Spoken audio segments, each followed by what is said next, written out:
CH81 Amba का फैसला। सुबह होते ही धीरे धीरे अम्बा होश में आ रही थी। अम्बा अपनी आंखें खोलती है और वो खुद को कुटिया के अंदर पाती है।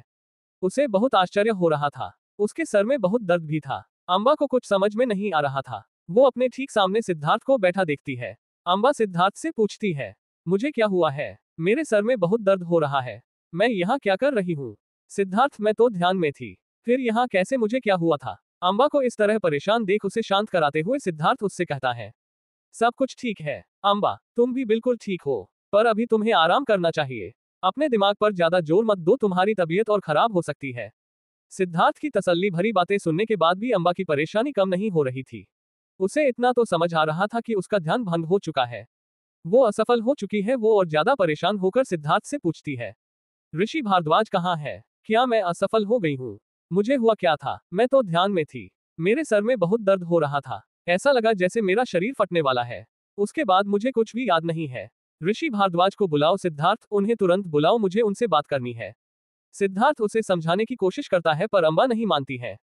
उसके सर का दर्द तो बढ़ता ही जा रहा था। सिद्धार्थ उसे परेशान देखकर तुरंत कुटिया से बाहर जाता है और ऋषि भारद्वाज को बुलाता है। ऋषि भारद्वाज को जैसे ही पता चलता है कि अम्बा को होश आ गया है, वो तुरंत अम्बा के कुटिया के अंदर आते हैं। अम्बा उन्हें देखते ही और परेशान हो जाती है और उनसे बहुत सारे सवाल पूछने लगती है। अम्बा उनसे पूछती है, मेरे साथ क्या हुआ था? गुरुदेव, क्या मैं असफल हो चुकी हूँ? क्या मेरा ध्यान भंग हो गया था? मुझे आखिर हुआ क्या था? मैं यहाँ कैसे पहुंची? ऋषि भारद्वाज अम्बा को समझाते हैं, अम्बा, मैंने तुम्हें पहले ही आगाह किया था। मुझे अनुमान था कि शायद तुम उस ऊर्जा को संभाल नहीं पाओगी, और ऐसा ही हुआ। तुमने अपनी तरफ से कोई कमी नहीं की है अम्बा, लेकिन शायद तुम्हारी किस्मत को यह मंजूर नहीं था। पर तुम्हें निराश नहीं होना चाहिए, क्योंकि तुम्हारी कोशिश में कोई कमी नहीं थी और ऐसा भी तो नहीं है कि तुम दोबारा कोशिश नहीं कर सकती। समय बीत जाने के बाद तुम दोबारा अपने सातवें चक्र को जागृत करने की कोशिश कर सकती हो, पर फिलहाल अभी तुम्हारा शरीर इसके लिए सक्षम नहीं है। तुम उस ऊर्जा का भार वहन नहीं कर सकती, अभी तुम कमजोर हो। ऋषि भारद्वाज अम्बा को पिछली रात की घटना के बारे में बताते हुए कहते हैं, अम्बा, तुम अपने लक्ष्य के बहुत करीब पहुंच गई थी, लेकिन तुम्हारा शरीर सातवें चक्र की जागृत होती ऊर्जा को संभाल नहीं पाया। तुम्हारा शरीर कांप रहा था, तुम्हारी जबान भी लड़खड़ा रही थी और देखते ही देखते अचानक तुम बेहोश हो गई। ऋषि भारद्वाज से अपनी असफलता की कहानी सुनकर अम्बा को बहुत दुख होता है। तभी उसका ध्यान सामने बैठे सिद्धार्थ पर जाता है और वो ऋषि भारद्वाज से पूछती है, और गुरुदेव, सिद्धार्थ के साथ क्या हुआ? क्या सिद्धार्थ अपने लक्ष्य में कामयाब हो गया? ऐसा कहते हुए वो सिद्धार्थ की तरफ भी सवाल भरी नजरों से देखती है। ऋषि भारद्वाज अम्बा को बताते हैं, अम्बा, तुम्हें जानकर बहुत खुशी होगी, सिद्धार्थ अपने सातवें चक्र को जागृत कर चुका है। इंद्र का वज्रपात भी हुआ और सिद्धार्थ को 2 दिव्यास्त्र भी मिले। तुम बेहोश हो चुकी थी उस समय, आश्रम मानो आसमान से गिरती बिजली और सिद्धार्थ के शरीर की ऊर्जा के कारण कांप रहा था। सिद्धार्थ में बहुत संयम है अम्बा, उसने सब कुछ बर्दाश्त कर लिया। इंद्र का ये वज्रपात पहले दी गई हर परीक्षा से कठिन था, लेकिन सिद्धार्थ सफल हो गया। मुझे इस बात की खुशी है। अम्बा को सिद्धार्थ की सफलता के बारे में सुनकर जितनी खुशी हो रही थी, उतना ही अपनी असफलता का दुख भी हो रहा था। फिर भी वो खुद को संभालते हुए सिद्धार्थ की तरफ देखकर मुस्कुराते हुए कहती है, मुझे पता था तुम जरूर सफल हो जाओगे। अपनी इस असफलता के साथ ही अम्बा को अपने बाबा की याद आ रही थी। उन्हें उनका वो चेहरा याद आ रहा था जिसमें अम्बा के लिए बहुत सी उम्मीदें थे। उसने अपने बाबा से वादा किया था कि वो सफल होकर लौटेगी। कुंडार के हर एक इंसान को उससे उम्मीद थी। इस बात का अंदाजा अम्बा को था। अम्बा ये सोच सोचकर परेशान होने लगी थी कि अब वो कुंडार वापस जाकर अपने पिता को क्या जवाब देगी। वो कैसे बताएगी कि वो हार चुकी है और अपने लक्ष्य में कामयाब नहीं हुई है। सिद्धार्थ अम्बा के चेहरे पर रद और ही इस परेशानी को समझ रहा था। वो अम्बा से कहता है, अम्बा, हार जीत हमेशा लगी रहती है। ऐसा नहीं है कि तुम अब आगे कुछ नहीं कर सकती। तुम्हें थोड़ा आराम की जरूरत है। तुम कुछ दिनों बाद वापस कोशिश कर सकती हो। इस तरह से निराश होना अच्छी बात नहीं है, और कम से कम तुम्हें तो ये निराशा शोभा नहीं देती है। इधर कुछ देर आराम करने के बाद विक्रमादित्य परेशान होने लगते हैं। उन्हें बिल्कुल चैन नहीं मिल रहा था। विक्रमादित्य को बार बार अम्बा का ख्याल आ रहा था। वो तुरंत अपने कक्ष से बाहर निकलकर द्वारका के पास जाते हैं। द्वारका भी थोड़े परेशान अपने कक्ष के बाहर ही इधर उधर टहल रहे थे। विक्रमादित्य को अपनी तरफ आते देख द्वारका सीधे खड़े हो जाते हैं। विक्रमादित्य द्वारका से कहते हैं, मेरा मन बेचैन हो रहा है। मुझे लगता है कि हमें एक बार महेंद्रमान पर्वत की ओर जाना चाहिए और अम्बा की तलाश करनी चाहिए। पता नहीं क्यों मुझे कुछ ठीक नहीं लग रहा है।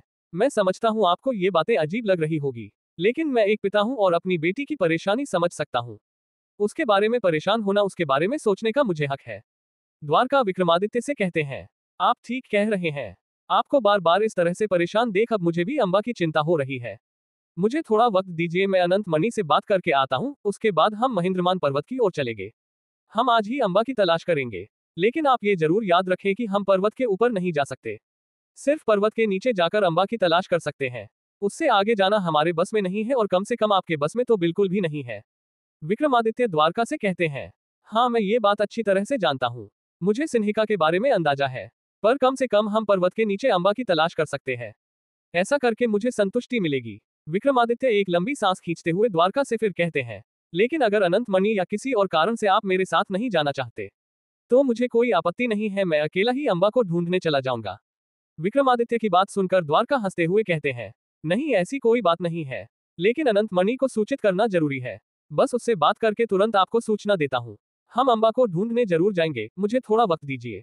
विक्रमादित्य हाँ में सर हिलाता है और द्वारका वहां से अनंत मणि की ओर चले जाता है। इधर अम्बा उदास कुटिया में ही पड़ी हुई थी। उसकी तबीयत भी ठीक नहीं थी और उसका मन भी बहुत उदास था। सिद्धार्थ से बार बार समझाने की कोशिश कर रहा था, लेकिन अम्बा बाकी उदासी थी कि खत्म होने का नाम ही नहीं ले रही थी। अम्बा सिद्धार्थ से कहती है, मैं तुम्हारी और गुरु भारद्वाज की बातें समझती हूँ, लेकिन कुंडार में मेरे पिता मेरी राह देख रहे होंगे।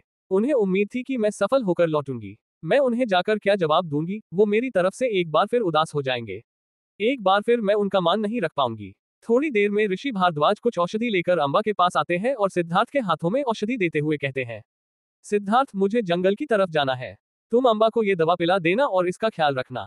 ऋषि भारद्वाज इतना कहकर जाने ही वाले थे कि अम्बा उनसे पूछती है, मुझे मालूम है कि मैं आपकी उम्मीदों पर खरी नहीं उतरी। मैंने आपका मान तोड़ दिया गुरुदेव, इस बात का बहुत अफसोस है और अब यहाँ रुकने का भी कोई अर्थ नहीं है। मैं यहाँ से वापस अपने राज्य जाना चाहती हूँ। मुझे कुंडार वापस जाना होगा। मेरा परिवार मेरी राह देख रहा है, पूरा कुंडार मेरी राह देख रहा है। बस अफसोस इस बात का है कि मैं उन्हें अपनी सफलता की खुशी नहीं बल्कि असफलता का अफसोस दूंगी। ऋषि भारद्वाज अम्बा का उदास चेहरा देखकर उसके सामने आकर बैठ जाते हैं और उससे कहते हैं, बिल्कुल तुम दोनों को अपने अपने राज्य वापस जाना चाहिए। अपनी दुनिया में वापस जाकर अपना कर्तव्य निभाना चाहिए। पर कम से कम तुम्हें एक दिन इसी आश्रम में ठहरना होगा। अम्बा तुम इस वक्त पूरी तरह से ठीक नहीं हुई हो। तुम इतनी सक्षम नहीं हो कि पर्वत के नीचे उतर सको। मैं तुम्हें इस वक्त यहाँ से जाने की अनुमति नहीं दे सकता, क्योंकि मैं अच्छी तरह से जानता हूँ कि तुम्हारा शरीर बहुत कमजोर हो चुका है। कम से कम आज आराम कर लो, उसके बाद मैं तुम्हें नहीं रोकूंगा। ऋषि भारद्वाज की बात सुनकर सिद्धार्थ भी अम्बा को समझाता है, गुरुदेव ठीक कह रहे हैं अम्बा, इस वक्त तुम्हारा यहाँ से नीचे जाना खतरे से खाली नहीं है। इससे तुम्हारी परेशानी और बढ़ सकती है। हम जरूर नीचे जाएंगे, हमें जाना ही होगा, लेकिन तुम्हारी सेहत थोड़ी ठीक होने के बाद। अम्बा उन दोनों की बात सुनकर चुपचाप लेट जाती है। अम्बा की आंखों में आंसू आ रहे थे, लेकिन वो आंसू पोंछ लेती है। वो नहीं चाहती थी कि सिद्धार्थ और ऋषि भारद्वाज उसकी आंखों से बहते हुए आंसू देखे। सिद्धार्थ और ऋषि भारद्वाज बाहर निकल जाते हैं। सिद्धार्थ अपने गुरु से पूछता है, गुरुदेव अम्बा को कोई खतरा तो नहीं है ना, वो जल्दी ठीक हो जाएगी ना? ऋषि भारद्वाज सिद्धार्थ के कंधे पर हाथ रखते हुए कहते हैं, हाँ अम्बा जल्दी ठीक हो जाएगी। उसकी इच्छा शक्ति बहुत मजबूत है। मुझे पूरा यकीन है कि इस एक असफलता को अपने दिमाग पर हावी न करके अम्बा खुद को जल्द ही साबित कर लेगी। अम्बा बहुत दृढ़ निश्चय योद्धा है सिद्धार्थ, वो जल्दी खुद को संभाल लेगी, तुम बिल्कुल चिंता मत करो। सिद्धार्थ वापस अंदर आता है और ऋषि भारद्वाज वहां से चले जाते हैं। सिद्धार्थ अम्बा की तरफ औषधि आगे बढ़ाते हुए उसे पीने के लिए कहता है। अम्बा दवा पीकर वापस सो जाती है। इधर द्वारका अनंत मणि के पास जाते हैं और अनंत मणि से कहते हैं, विक्रमादित्य अम्बा से मिलने जाना चाहते हैं, उन्हें मेरी मदद की जरूरत है। अनंत मैं तुम्हें सूचित करने आया हूँ। मैं विक्रमादित्य के साथ महेंद्रमान पर्वत पर जा रहा हूँ। तुम चाहो तो हमारे साथ चल सकते हो और अगर ना चाहो तो तुम यही रुको, मैं जल्द ही वापस लौट आऊंगा। अनंत मणि अभी भी देवदत्त के कारण बहुत क्रोध में था। वो द्वारका से कहता है, एक तो सिद्धार्थ की खबर नहीं है, अब आप सिद्धार्थ के पीछे लगने की जगह उस अम्बा की खोज करने जाएंगे। अम्बा को आप भूल क्यों नहीं जाते? अम्बा में कुछ ऐसा खास नहीं है कि हम उसके पीछे लगे रहे। अनंत मणि का क्रोध देखकर द्वारका कुछ नहीं कहते। अनंत मणि फिर कहना शुरू करता है, आपको नहीं लगता कि ये सिद्धार्थ और अम्बा दोनों ही कुंडार की देन है? इस विक्रमादित्य की देन है।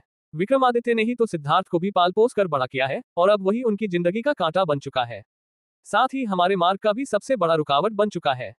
जब तक उस सिद्धार्थ को खोजकर उसे ठिकाने नहीं लगा देता, तब तक मुझे एक शांति नहीं मिलेगी। ऊपर से बीच बीच में ये अम्बा कहाँ से आ जाती है? इतना कहकर अनंत मणि गुस्से से बेचैन हो जाता है और आसन पर जाकर बैठ जाता है। द्वारका भी उसके बगल में जाकर बैठ जाते हैं और उससे कहते हैं, अम्बा के सामर्थ्य से अभी तक तुम परिचित नहीं हो। जितना शक्तिशाली तुम सिद्धार्थ को समझते हो, अम्बा उससे कम निपुण नहीं है। एक लड़की होते हुए भी उसने हर बार खुद को साबित किया है। तुम बार बार ये भूल क्यों जाते हो? योद्धा परिषद की उस छवि को तुमने अपने मन में बैठा ली है, इसलिए अम्बा की काबिलियत तुम्हें दिखाई नहीं देती।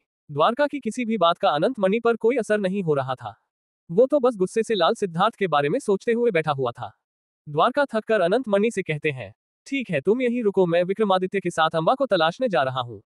मैंने उनसे वादा किया है और मुझे अपना वादा पूरा करना होगा। तुम मेरा इंतजार करना, मैं जल्द वापस लौट आऊंगा। CH82 अलविदा गुरु भरद्वाज। दिन का दूसरा पहर द्वारका और विक्रमादित्य मगध से महेंद्रमान पर्वत की तरफ जाने की तैयारी कर रहे थे। उन दोनों के रथ तैयार थे, सिपाही साथ जाने को पूरी तरह से तैयार खड़े थे। तभी भूमि विक्रमादित्य के पास आती है। भूमि उनसे कहती है, मैं जानती हूँ कि आप अंबा दीदी को लेकर परेशान है, लेकिन क्या उन्हें इस तरह से जाकर परेशान करना उचित होगा? विक्रमादित्य भूमि से कहते हैं, तुम ठीक कह रही हो भूमि, पर मेरे मन की चिंता मुझे बार बार ये बता रही है कि अंबा के साथ कुछ गलत हुआ है। अंबा ठीक नहीं है। अगर मैंने अपनी तरफ से कोशिश नहीं की तो मुझे अफसोस होगा, इसलिए मेरा जाना जरूरी है। तुम मगध में आराम से रहो, मैं जल्द ही अंबा की कोई सूचना लेकर वापस लौटूंगा। इतना कहते ही विक्रमादित्य और द्वारका अपने अपने रथ पर बैठकर महेंद्रमान पर्वत के लिए निकल जाते हैं। द्वारका रथ चालक को आदेश देता है कि दोनों रथ को गंगा तट की ओर ले चले। इधर अपने पिता के आगमन से अनजान अंबा ऋषि भारद्वाज के आश्रम में ही आराम कर रही थी, लेकिन उसके साथ जो भी हुआ उसके बाद उसका मन भारद्वाज मुनि के आश्रम में नहीं लग रहा था। उसे वापस लौटने की जल्दी थी। सिद्धार्थ बाहर अंबा की कुटिया से थोड़ी दूर आश्रम में ही टहल रहा था। अंबा उसे आवाज लगाती है, सिद्धार्थ सिद्धार्थ। सिद्धार्थ उसकी आवाज सुनकर कुटिया के अंदर आता है। अंबा सिद्धार्थ से कहती है, मैं अब यहाँ नहीं रुकना चाहती, मुझे कुंडार वापस लौटना है। मेरे बाबा मेरी राह देख रहे होंगे, क्या तुम नीचे उतरने में मेरी मदद करोगे? सिद्धार्थ। अंबा की बात सुनकर सिद्धार्थ अंबा को समझाता है, इस वक्त तुम्हारी सेहत इतनी अच्छी नहीं है, अभी नीचे उतरना तुम्हारे लिए बिल्कुल सही नहीं है, इससे तुम्हारी तबीयत और खराब हो सकती है। परिस्थिति को समझो अंबा, सिर्फ 2 दिनों की ही बात है, थोड़ा आराम कर लो, फिर हम वापस जरूर चले जाएंगे। मुझे भी कौशल वापस लौटना है, लेकिन सिर्फ तुम्हारे कारण मैं यहाँ पर रुका हूँ। अंबा सिद्धार्थ से कहती है, मैं बिल्कुल ठीक हूँ, मुझे कुछ नहीं हुआ है, बस थोड़ी सी कमजोरी है, मैं यहाँ से नीचे वापस जा सकती हूँ अगर तुम मेरी मदद करोगे। सिद्धार्थ अंबा को कोई जवाब नहीं देता। उसका मौन देखकर अंबा, जो पहले से ही परेशान थी, वो थोड़ी नाराजगी के साथ कहती है, मुझे लगता है कि तुम्हें अभी यहाँ और रुकना है। ठीक है, मैं अकेले ही नीचे चली जाऊंगी। अंबा की नाराजगी देख सिद्धार्थ को हंसी आ जाती है। वो मुस्कुराते हुए कहता है, मैंने कब कहा मैं तुम्हारे साथ नहीं जाने वाला, मुझे बस तुम्हारी चिंता है अंबा। ऋषि भारद्वाज ने क्या कहा तुम्हें याद नहीं है? अंबा सिद्धार्थ से कहती है, मुझे सब कुछ याद है, पर अब कुंडार वापस जाना है। महेंद्रमान पर्वत का ये वातावरण मुझे मेरी असफलता बार बार याद दिला रहा है, और अब मुझे कुंडार की भी याद आ रही है। सिद्धार्थ अंबा की बातों से ये तो समझ गया था कि अब अंबा यहाँ नहीं रुकने वाली। वो अंबा से कहता है, अच्छा ठीक है, तुम थोड़ी देर यहाँ आराम करो, मैं ऋषि भारद्वाज से मिलकर आता हूँ, उनसे अनुमति लेना भी तो जरूरी है ना। एक बार उनसे बात कर लूं, फिर हम जरूर नीचे जाएंगे। अंबा अनमने ढंग से हामी भरते हुए चुपचाप बैठ जाती है। सिद्धार्थ कुटिया से बाहर जाता है और ऋषि भारद्वाज की कुटिया में जाकर उन्हें प्रणाम करता है। सिद्धार्थ ऋषि भारद्वाज से कहता है, अंबा अब यहाँ नहीं रुकना चाहती है गुरुदेव, वो नीचे जाना चाहती, वो वापस अपने राज्य जाना चाहती है। गुरुदेव आप अब हमें अनुमति दे दीजिए, हमें वापस अपने अपने राज्य की ओर जाना होगा। मैं अंबा को अच्छी तरह से जानता हूँ, उसने एक बार ठान लिया है तो अब वो ज्यादा देर इस आश्रम में नहीं रुकेगी। ऋषि भारद्वाज सिद्धार्थ से कहते हैं, मैं भी अंबा के व्यवहार से पूरी तरह से परिचित हूँ। सिद्धार्थ। महेंद्रमान पर्वत का ये खूबसूरत वातावरण भी उसे कांटे की तरह चुभ रहा होगा, उसे अपनी असफलता याद दिला रहा होगा, लेकिन तुम्हें अंबा को समझाना होगा, इसमें अंबा की कोई गलती नहीं है। अंबा असफल नहीं हुई है, बल्कि उसने एक बहुत बड़ा द्वंद्व किया है। अपने अंदर तैरते विष और जागृत होती ऊर्जा के बीच का द्वंद्व, ये कोई छोटी बात नहीं है। ऐसी परिस्थिति में कई बार बड़े बड़े साधकों की जान भी चली जाती है। अंबा ने खुद को संभाल लिया। मैं उसकी इच्छा शक्ति से बहुत प्रभावित हूँ, और मुझे पूरा विश्वास है वो कुछ दिन बीतने के बाद वापस अपने लक्ष्य की ओर आगे बढ़ेगी, और कामयाब भी जरूर होगी। तुम उसका मनोबल बनाए रखना। सिद्धार्थ ऋषि भारद्वाज को प्रणाम करता है और मुड़कर वापस जाने लगत है। तभी ऋषि भारद्वाज सिद्धार्थ को पीछे से आवाज लगाते हैं, सिद्धार्थ रुको। सिद्धार्थ उनकी तरफ मुड़ता है। ऋषि भारद्वाज उससे कहते हैं, तुम और अंबा चाहे मुझे कुछ बताओ या ना बताओ, मैं इतना समझ चुका हूं कि तुम दोनों के बीच परिस्थितियां कुछ ठीक नहीं है। कुछ तो ऐसा है जो तुम दोनों को मिलकर आगे बढ़ने से रोक रहा है। लेकिन सिद्धार्थ, ये दुनिया ऐसी ही है, समय इंसान की सोच से ज्यादा बलवान होता है। हम बस आने वाले कल की कल्पना कर रणनीतियां बनाते रहते हैं, पर समय सब कुछ बदल देता। मैं इतना भी जानता हूं कि तुम दोनों को एक दूसरे के प्रति बहुत विश्वास है, पर कुछ तो ऐसा है जो तुम दोनों को एक दूसरे से दूर रखता है। इस बारे में मैं ना तो कोई व्यक्तिगत निर्णय लेना चाहता हूं और ना ही तुम दोनों को कोई सलाह देना चाहता हूं, पर इतना जरूर कहना चाहूंगा कि तुम दोनों एक दूसरे के सच्चे साथी हो। जितना तुमने अंबा के लिए किया, अंबा भी समय आने पर तुम्हारे लिए उतना ही कर सकती है। इस बात का मुझे दृढ़ विश्वास है। सिद्धार्थ ऋषि भारद्वाज की बातें बड़े ध्यान से सुन रहा था। जो वो कह रहे थे वो सब सिद्धार्थ खुद भी जानता था। सिद्धार्थ अच्छी तरह से जानता था कि अम्बा के मन में उसके लिए आज भी बहुत सी भावनाएं हैं, लेकिन शायद वो दुविधाओं के बीच फंसी हुई है। लेकिन इतना तो तय था कि वो सिद्धार्थ पर पूरी तरह से भरोसा करती है। सिद्धार्थ बिना कुछ कहे ऋषि भारद्वाज को प्रणाम करता और आश्रम से जाने की अनुमति मांगता है। ऋषि भारद्वाज सिद्धार्थ कहते हैं, चलो मैं भी तुम्हारे साथ चलता हूँ। इतना कहते ही ऋषि भारद्वाज सिद्धार्थ के साथ अम्बा की कुटिया के अंदर जाते हैं। ऋषि भारद्वाज अम्बा से कहते हैं, तो तुमने जाने का निश्चय कर लिया अम्बा, मुझे पता है तुम बहुत दृढ़ प्रतिज्ञ हो, तुमने ठान लिया है तो तुम्हें कोई नहीं रोक सकता। मैं तुम्हें रोकूंगा नहीं, तुम दोनों के अपने अपने राज्य को लेकर बहुत से कर्तव्य होंगे। अपनी दुनिया में जाकर तुम्हें बहुत कुछ करना है, इसलिए तुम दोनों अभी यहाँ से जा सकते हो, पर मुझे तुम्हारे लौटने की प्रतीक्षा रहेगी अम्बा। मैं चाहता हूँ मेरी शिष्या दोबारा जब लौटकर आए तो इतनी सक्षम हो कि अपने लक्ष्य को हासिल करके ही वापस लौटे। ऋषि भारद्वाज की बातें सुनते हुए अम्बा उठकर खड़ी हो जाती है और उसके चेहरे पर मुस्कान आ जाती है। अम्बा का तसल्ली भरा चेहरा देख ऋषि भारद्वाज अम्बा से फिर कहते हैं, लेकिन याद रखना अम्बा, जो छूट गया हो उसे लेकर अफसोस करने के बजाय तुम्हें पूरी हिम्मत के साथ आगे बढ़ना होगा, क्योंकि अभी जिंदगी में बहुत से ऐसे पड़ाव आएंगे जहां सफलता असफलता दुख सुख सब कुछ भूलकर तुम दोनों को सिर्फ आगे बढ़ना होगा। मुझे तुम्हारे लौटने का इंतजार रहेगा। अब तुम दोनों नीचे जा सकते हो। ऋषि भारद्वाज की बातें सुनकर अम्बा और सिद्धार्थ दोनों उन्हें प्रणाम करते हैं और आश्रम से जाने लगते हैं। तभी ऋषि भारद्वाज सिद्धार्थ से कहते हैं, सिद्धार्थ तुम्हें नहीं लगता कि तुम्हें एक बार फिर विमान की जरूरत है? विमान के बारे में सुनकर अम्बा बड़े आश्चर्य से ऋषि भारद्वाज और सिद्धार्थ को देखती है। ऋषि भारद्वाज अम्बा की उत्सुकता देखकर उसे समझाते हैं, मेरे विमान के सहारे तुम दोनों महेंद्रमान पर्वत के नीचे बड़ी आसानी से जा सकते हो, और ऐसे में तुम्हारी सेहत को लेकर मुझे चिंता भी नहीं होगी। साथ ही तुम पूरी तरह से सुरक्षित रहोगी। विमान की बातें सुनकर अम्बा की उत्सुकता बढ़ने लगती है। वो ऋषि भारद्वाज से पूछती है, कैसा विमान? ऋषि भारद्वाज अम्बा से कहते हैं, वही विमान जिसके सहारे सिद्धार्थ तुम्हारे लिए औषधि जल्द से जल्द लाने में कामयाब रहा। अम्बा सिद्धार्थ की ओर देखती है। सिद्धार्थ अम्बा से कहता है, अम्बा, गुरुदेव ने एक विमान की रचना की है। वो विमान देखने में बहुत अद्भुत है। जब मैंने पहली बार गुरु भारद्वाज के द्वारा बनाए गए उस अद्भुत विमान को देखा तो मुझे अपनी आंखों पर भरोसा ही नहीं हुआ था। ऐसी अद्भुत रचना, वो भी इस पहाड़ के ऊपर, इस निर्जन वन में। इसीलिए ऋषि भारद्वाज इतने महान कहे जाते हैं। तुम भी जब उस विमान को देखोगी तो तुम्हें बहुत आश्चर्य होगा।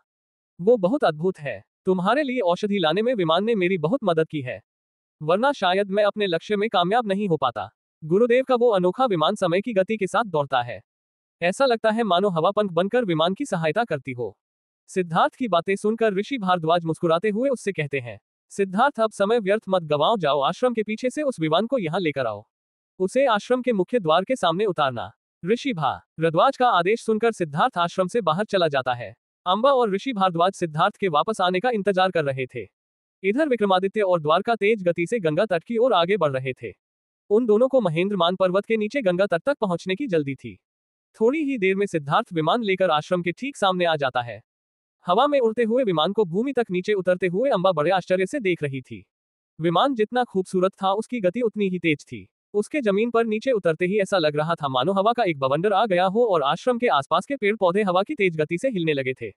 अम्बा ने पहले ऐसा कभी नहीं देखा था। अम्बा बड़े ध्यान से विमान को देखते हुए ऋषि भारद्वाज से कहती है, गुरुदेव, मैंने सुना था हमारे कुछ महान ऋषि आसमान में उड़ने वाले विमानों पर काम कर रहे हैं, लेकिन ऐसा सच हो सकता है, इस बात की कल्पना नहीं की थी। मुझे बहुत खुशी है कि मैं आपकी शिष्या हूँ, साथ इस बात का बहुत दुख भी है कि मैं आपकी उम्मीदों पर खरी नहीं उतर पाई। इसके लिए मुझे माफ कर दीजिए। ऋषि भारद्वाज अम्बा की उदासी देखकर उससे कहते हैं, अम्बा, मैंने तुम्हें बार बार समझाया, तुमने बहुत बड़ा युद्ध जीता है। तुमने उस द्वंद्व को जीता है जो तुम्हारे भीतर चल रहा था। हमारी एक असफलता जिंदगी भर की कहानी नहीं लिख सकती। अभी तुम्हारे पास बहुत समय है। तुम्हारी जिंदगी बहुत बड़ी है अम्बा, तुम्हें बहुत कुछ करना है। इसलिए निराश होने के बजाय बस अपने लक्ष्य की ओर आगे बढ़ती रहो। मुझे पूरा विश्वास है तुम जरूर कामयाब हो जाओगी। इतने में सिद्धार्थ अम्बा और ऋषि भारद्वाज के पास आ जाता है। सिद्धार्थ को देखकर ऋषि भारद्वाज अम्बा और सिद्धार्थ दोनों से कहते हैं, अब तुम दोनों नीचे जाओ, तुम्हें नीचे पहुंचाकर ये विमान मेरे पास खुद वापस लौट आएगा। अम्बा और सिद्धार्थ ऋषि भारद्वाज को प्रणाम करते हैं, फिर दोनों विमान की तरफ जाने लगते हैं। सिद्धार्थ पहले विमान के ऊपर चढ़ता है, फिर वो हाथ बढ़ाकर अम्बा की मदद करता है। सिद्धार्थ और अम्बा विमान पर चढ़कर एक बार ऋषि भारद्वाज को देखते हैं, आश्रम की खूबसूरती को निहारते हैं और अपने गुरु को प्रणाम करते हैं। सिद्धार्थ विमान उड़ाने लगता है। विमान धीरे से जमीन से ऊपर हवा में उड़ने लगता है। अम्बा को अपनी आंखों पर भरोसा नहीं हो रहा था। वो मन ही मन ऋषि भारद्वाज के इस अनोखे आविष्कार के लिए उनकी प्रशंसा कर रही थी। अम्बा को गर्व हो रहा था कि उसने ऋषि भारद्वाज से शिक्षा ली है। विमान की ये अनोखी यात्रा और इसका अनुभव अम्बा ने पहली बार किया था। उसके मुंह से एक शब्द भी नहीं निकल रहा था। अम्बा सिर्फ हवा में इस उड़ान का अनुभव कर रही थी। धीरे धीरे विमान महेंद्रमान पर्वत से नीचे की ओर उतरने लगता है। सिद्धार्थ इस विमान यात्रा का पहले भी अनुभव कर चुका था। वो अम्बा से पूछता है ना ये एक अनोखा आविष्कार। हम दोनों कितने सौभाग्यशाली हैं कि हमें ऐसे आविष्कार करने वाले ऋषि भारद्वाज से मिलने का मौका मिला, उनसे सीखने का मौका मिला। सिद्धार्थ की बातें सुनकर भी अम्बा बिल्कुल मौन थी। उसे चिंता हो रही थी कि वो वापस जाकर अपने बाबा को क्या जवाब देगी। वो उन्हें अपनी असफलता के बारे में कैसे समझाएगी। इधर विक्रमादित्य और द्वारका भी गंगा तट की ओर लगातार आगे बढ़ते जा रहे थे। CH-83 दूरियां। सिद्धार्थ और अम्बा का विमान अब नीचे उतर चुका था। जैसे ही विमान नीचे जमीन पर आकर खड़ा होता है, अम्बा बड़े आश्चर्य से जमीन की ओर देखती है। उसे यकीन नहीं है रहा था कि वो और सिद्धार्थ कुछ ही पल में महेंद्रमान पर्वत की इतनी बड़ी ऊंचाई को पार कर नीचे आ चुके हैं। वो पर्वत जिसके ऊपर पहुंचने में उन्हें पूरे 2 दिन का समय लग गया था। वो सिद्धार्थ को गौर से देखती है और सिद्धार्थ से पूछती है, तुम इस विमान के बारे में कितनी अच्छी तरह से जानते हो ना? सिद्धार्थ उससे कहता है, हाँ इसके पीछे भी तो तुम ही हो। सिद्धार्थ की बात सुनकर अम्बा सवालिया नजरों से उसकी ओर देखती है। सिद्धार्थ हंसता हुआ कहता है, क्योंकि तुम्हारी जान बचाने के लिए मैंने इसी विमान का सहारा लिया था। ऋषि भारद्वाज ने तुम्हें बताया था ना, ये दूसरी बार है जब मैंने इस विमान की यात्रा की है। वो अलग बात है कि पहली बार तुम्हारी चिंता साथ थी और इस बार तुम साथ हो। इसलिए मैं इस विमान के बारे में सब बहुत कुछ जानता हूँ और मुझे इसे उड़ाने में आश्चर्य भी नहीं हो रहा है। पर यह सोचकर आश्चर्य जरूर होता है कि ऋषि भारद्वाज एक निर्जन वन में रहकर अकेले इतना बड़ा आविष्कार कर चुके हैं और हमारी दुनिया में जी रहे लोग इससे पूरी तरह से अनजान है। इतना कहकर सिद्धार्थ अम्बा की तरफ देखता है जो उसकी तरफ से देख रही थी और से पूछता है, तुम बताओ तुम्हें ये विमान यात्रा कैसी लगी? अम्बा उससे कहती है, बहुत आश्चर्यजनक, थोड़ा अजीब पर अनोखी थी ये यात्रा। अगर अकेले ऐसी यात्रा पर निकलना होता तो शायद हिम्मत जुटा पाना मुश्किल था, पर तुम साथ थे इसलिए डर भी नहीं लगा। उसकी बात सुनकर सिद्धार्थ मुस्कुराता है। उसे ये सुनकर अच्छा लग रहा था कि अम्बा उसके साथ रहकर अपना सारा डर और अपनी सारी चिंता भूल जाती है। सिद्धार्थ उससे कुछ कहता उससे पहले अम्बा अपनी बात बदलते हुए कहती है, इससे पहले ऐसी कोई यात्रा नहीं की ना, पर इस बात की खुशी है कि हम दोनों एक लंबा सफर कुछ ही मिनटों में तय कर लिया। सही मायने में इसका पूरा श्रेय ऋषि भारद्वाज को जाता है, वरना हमें नीचे उतरते उतरते रात हो जाती और पता नहीं मेरा क्या होता। सिद्धार्थ अम्बा से तुरंत कहता है, अगर हम विमान के बिना नीचे उतरते तब भी तुम्हारे साथ कुछ गलत नहीं होता, मैं तुम्हें सही सलामत नीचे ले आता। सिद्धार्थ की बातों में अम्बा के लिए चिंता और एक अपनापन था। अम्बा एक बार उसकी तरफ देखती है जो मुस्कुराता हुआ अपनी बातों में खोया हुआ था। अभी भी दोनों विमान के ऊपर थे और ऊपर खड़े खड़े जंगल की खूबसूरती को निहार रहे थे। अम्बा सिद्धार्थ से अपना ध्यान हटाती है और नीचे उतरने की कोशिश करती है। सिद्धार्थ उसे ऐसा करते देख उसके कंधे पर हाथ रख उसे रोकता है और उससे पहले खुद नीचे उतरता है। फिर अम्बा की तरफ अपना हाथ आगे बढ़ाता है और बड़ी सावधानी से अम्बा को नीचे उतारता है। बार बार सिद्धार्थ का इस तरह से उसके लिए परेशान होना अम्बा को अब अजीब लग रहा था, क्योंकि उसे पता था कि अब वो अपनी दुनिया में वापस जा रही है। वो कुंडार वापस जा रही है, जहां कदम रखते ही सिद्धार्थ उसके लिए दुश्मन बन जाएगा। कम से कम अगर उसके बाबा के नजरिए से देखा जाए तो यही सबसे बड़ा सच था। वो मन ही मन खुद से कहती है, सिद्धार्थ को क्या बताऊं, बाबा ने मुझे भेजा ही इसलिए है कि मैं अपनी ऊर्जा जागृत कर कभी ना कभी सिद्धार्थ को हरा पाऊं। मेरे हर बढ़ते कदम में वो सिद्धार्थ की हार देखते हैं। अम्बा के नीचे उतरते ही सिद्धार्थ विमान का दरवाजा बंद करता है और विमान ऊपर की ओर उड़ता हुआ ऋषि भारद्वाज के आश्रम की तरफ वापस जाने लगता है। अम्बा और सिद्धार्थ विमान को वापस जाते देख रहे थे। विमान की ये अनोखी उड़ाना अम्बा के चेहरे पर मुस्कुराहट ले आती है। उसकी नजरें अभी भी ऊपर थी। सिद्धार्थ अम्बा का हाथ पकड़ते हुए उससे कहता है, अब चले, हमें ऊपर वापस नहीं जाना है बल्कि आगे बढ़ना है। सिद्धार्थ का अचानक इस तरह से अम्बा का हाथ पकड़ना अम्बा को फिर याद दिलाता है कि अब उसे वापस जाना है। सिद्धार्थ जितना सामान्य व्यवहार अभी उससे कर रहा है, ये ज्यादा देर तक ऐसे ही नहीं रहेगा। अपनी अपनी दुनिया में वापस जाने के बाद दोनों एक दूसरे के लिए फिर अनजान हो जाएंगे। रिश्ता रहेगा तो सिर्फ और सिर्फ दुश्मनी और नफरत का। अम्बा के चेहरे पर चिंता की झलक देख सिद्धार्थ उससे कहता है, अम्बा, महाराज विक्रमादित्य तुम्हारे बाबा है। अगर तुम उन्हें ये बताओगे कि तुम अपने 7वें चक्र की ऊर्जा को जागृत नहीं कर पाए, तब भी वो तुमसे नाराज नहीं होंगे। तुमने अपनी तरफ से पूरी कोशिश की है। सारी कहानी समझाने पर वो जरूर समझ जाएंगे। अपने दिमाग पर बहुत और मत डालो, निश्चिंत होकर कूदान वापस लौटो। ऋषि भारद्वाज ने क्या कहा था तुम्हें याद नहीं? तुम्हारे लिए ज्यादा चिंता करना, ज्यादा सोचना सही नहीं है। सिद्धार्थ के इतना कुछ कहने पर भी अम्बा उससे कुछ नहीं कहती, बस उसके साथ आगे बढ़ती जाती है। वो दोनों महेंद्रमान पर्वत के ठीक निचले हिस्से पर खड़े थे, जहां उन्हें सिन्हिका मिली थी। लेकिन इस बार माहौल में बहुत शांति थी। किसी भी तरह के खतरे का आभास नहीं हो रहा था, बल्कि ये वातावरण सुकूनदायक था। अम्बा सिद्धार्थ से कहती है, ऊपर चढ़ते समय सिन्हिका का आभास हो रहा था। एक डर था जो मन में घर कर गया था, लेकिन अब ऐसा कुछ नहीं है। अब मन में एक सुकून है। ऐसा क्यों? क्या वो सिन्हिका अब हमें नहीं रोकेगी? मुझे तो लगा था कि जब हम वापस लौटेंगे हमें सिन्हिका का एक बार फिर सामना करना पड़ेगा। सिद्धार्थ अम्बा से कहता है। तुमने बिल्कुल ठीक कहा अम्बा, मैं भी जब औषधियां लाने के पर्वत से नीचे उतरा था, तब सिन्हिका ने मुझे बिल्कुल परेशान नहीं किया। मुझे ऐसा लगता है कि सिन्हिका को समझने में हमसे गलती हुई है। शायद वो ऋषि भारद्वाज की ही प्रतिनिधि है। हो सकता है पर्वत में ऊपर की तरफ जाने वाले लोगों की वो परीक्षा लेती हो, और इसलिए नीचे उतरने वालों को उससे कोई परेशानी नहीं होती, क्योंकि वो ऋषि भारद्वाज के नजरिए से वो सफल होकर नीचे उतरते हैं। ऐसा कहते हुए सिद्धार्थ अम्बा की तरफ देखता है, जो इधर उधर नजर घुमाकर जंगल के अनोखे वातावरण को समझने की कोशिश कर रही थी। सिद्धार्थ की बात सुनकर अम्बा उससे कहती है, हो सकता है अब हमें सिन्हिका का सामना ना करना पड़े। अच्छी बात है ना, अब किसी राक्षसी का कोई भय नहीं होगा। हम आराम से जंगल की खूबसूरती का आनंद ले सकते हैं। अम्बा की बातें सुनकर सिद्धार्थ के चेहरे पर भी एक मुस्कुराहट आ जाती है। अम्बा उसकी ओर देखकर उससे पूछती है, गंगा तट कितनी दूर होगा? सिद्धार्थ अम्बा से कहता है, बस थोड़ी दूर, थोड़ी देर बाद हम गंगा तट तक पहुंच जाएंगे। हाँ, लेकिन पहुंचते पहुंचते अंधेरा हो सकता है, पर अंधेरा होने से पहले गंगा किनारे पहुंचना भी बहुत जरूरी है। अम्बा का चेहरा देख सिद्धार्थ को लगता है कि अम्बा थक चुकी है, इसीलिए गंगा तट की दूरी उसे परेशान कर रही है। सिद्धार्थ अम्बा से पूछता है, तुम्हें कोई परेशानी तो नहीं हो रही है ना? तुम आराम से चल सकती हो ना? अगर तुम्हें थोड़ी भी तकलीफ है तो हम कुछ देर यहीं बैठकर आराम कर सकते हैं। थोड़ा आराम करके हम अपनी यात्रा का वापस शुरू कर लेंगे। अम्बा सिद्धार्थ से कहती है, नहीं बिल्कुल नहीं, कौन सा मैंने कोई परिश्रम किया है। विमान पर बैठकर बड़े आराम से हम दोनों नीचे उतर आए, अब कैसी थकान। इतना कहकर सिद्धार्थ और अम्बा आगे बढ़ने लगते हैं। सिद्धार्थ का ध्यान पूरी तरह से अम्बा की ओर था। वो जानता था कि अम्बा अभी भी कमजोर है, इसलिए वो उसका हाथ पकड़कर आगे बढ़ रहा था। इधर विक्रमादित्य और द्वारका सेना की छोटी सी टुकड़ी के साथ लगातार गंगा तट की ओर आगे बढ़ते जा रहे थे। द्वारका विक्रमादित्य से कहता है, शाम होने वाली है, हमें अपनी रफ्तार और तेज करनी चाहिए, क्योंकि रात्रि से कम गंगा तट पर पहुंचकर हमें अपना शिविर लगाना होगा, फिर आगे जाने के बारे में सोचेंगे। विक्रमादित्य को भी द्वारका की बातें बिल्कुल सही लगती है। वो कहता है, आप ठीक कह रहे हैं। विक्रमादित्य तुरंत सिपाही और रथ चालक को आदेश देते हैं, जल्दी चलो, अंधेरा होने से पहले हमें गंगा तट पहुंचना है। इधर विक्रमादित्य और द्वारका के आगमन से अनजान सिद्धार्थ अम्बा एक दूसरे का हाथ पकड़े बड़े आराम से आगे बढ़ते जा रहे थे।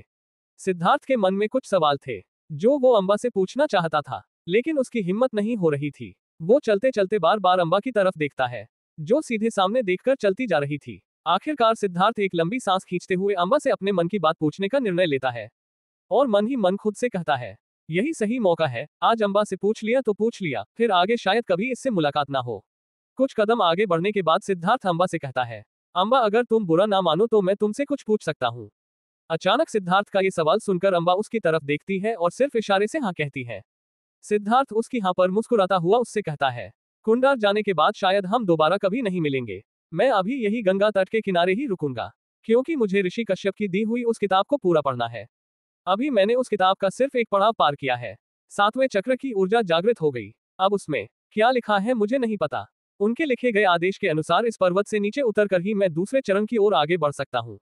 अम्बा सिद्धार्थ की बातें बड़े गौर से सुन रही थी। रास्ता सामने था, पर अम्बा का ध्यान सिद्धार्थ की ओर ही था। बार बार अपनी तरफ आती अम्बा की नजरें सिद्धार्थ की परेशानी और बढ़ा रही थी। वो कुछ कहना चाहता था पर हिम्मत नहीं जुटा पा रहा था।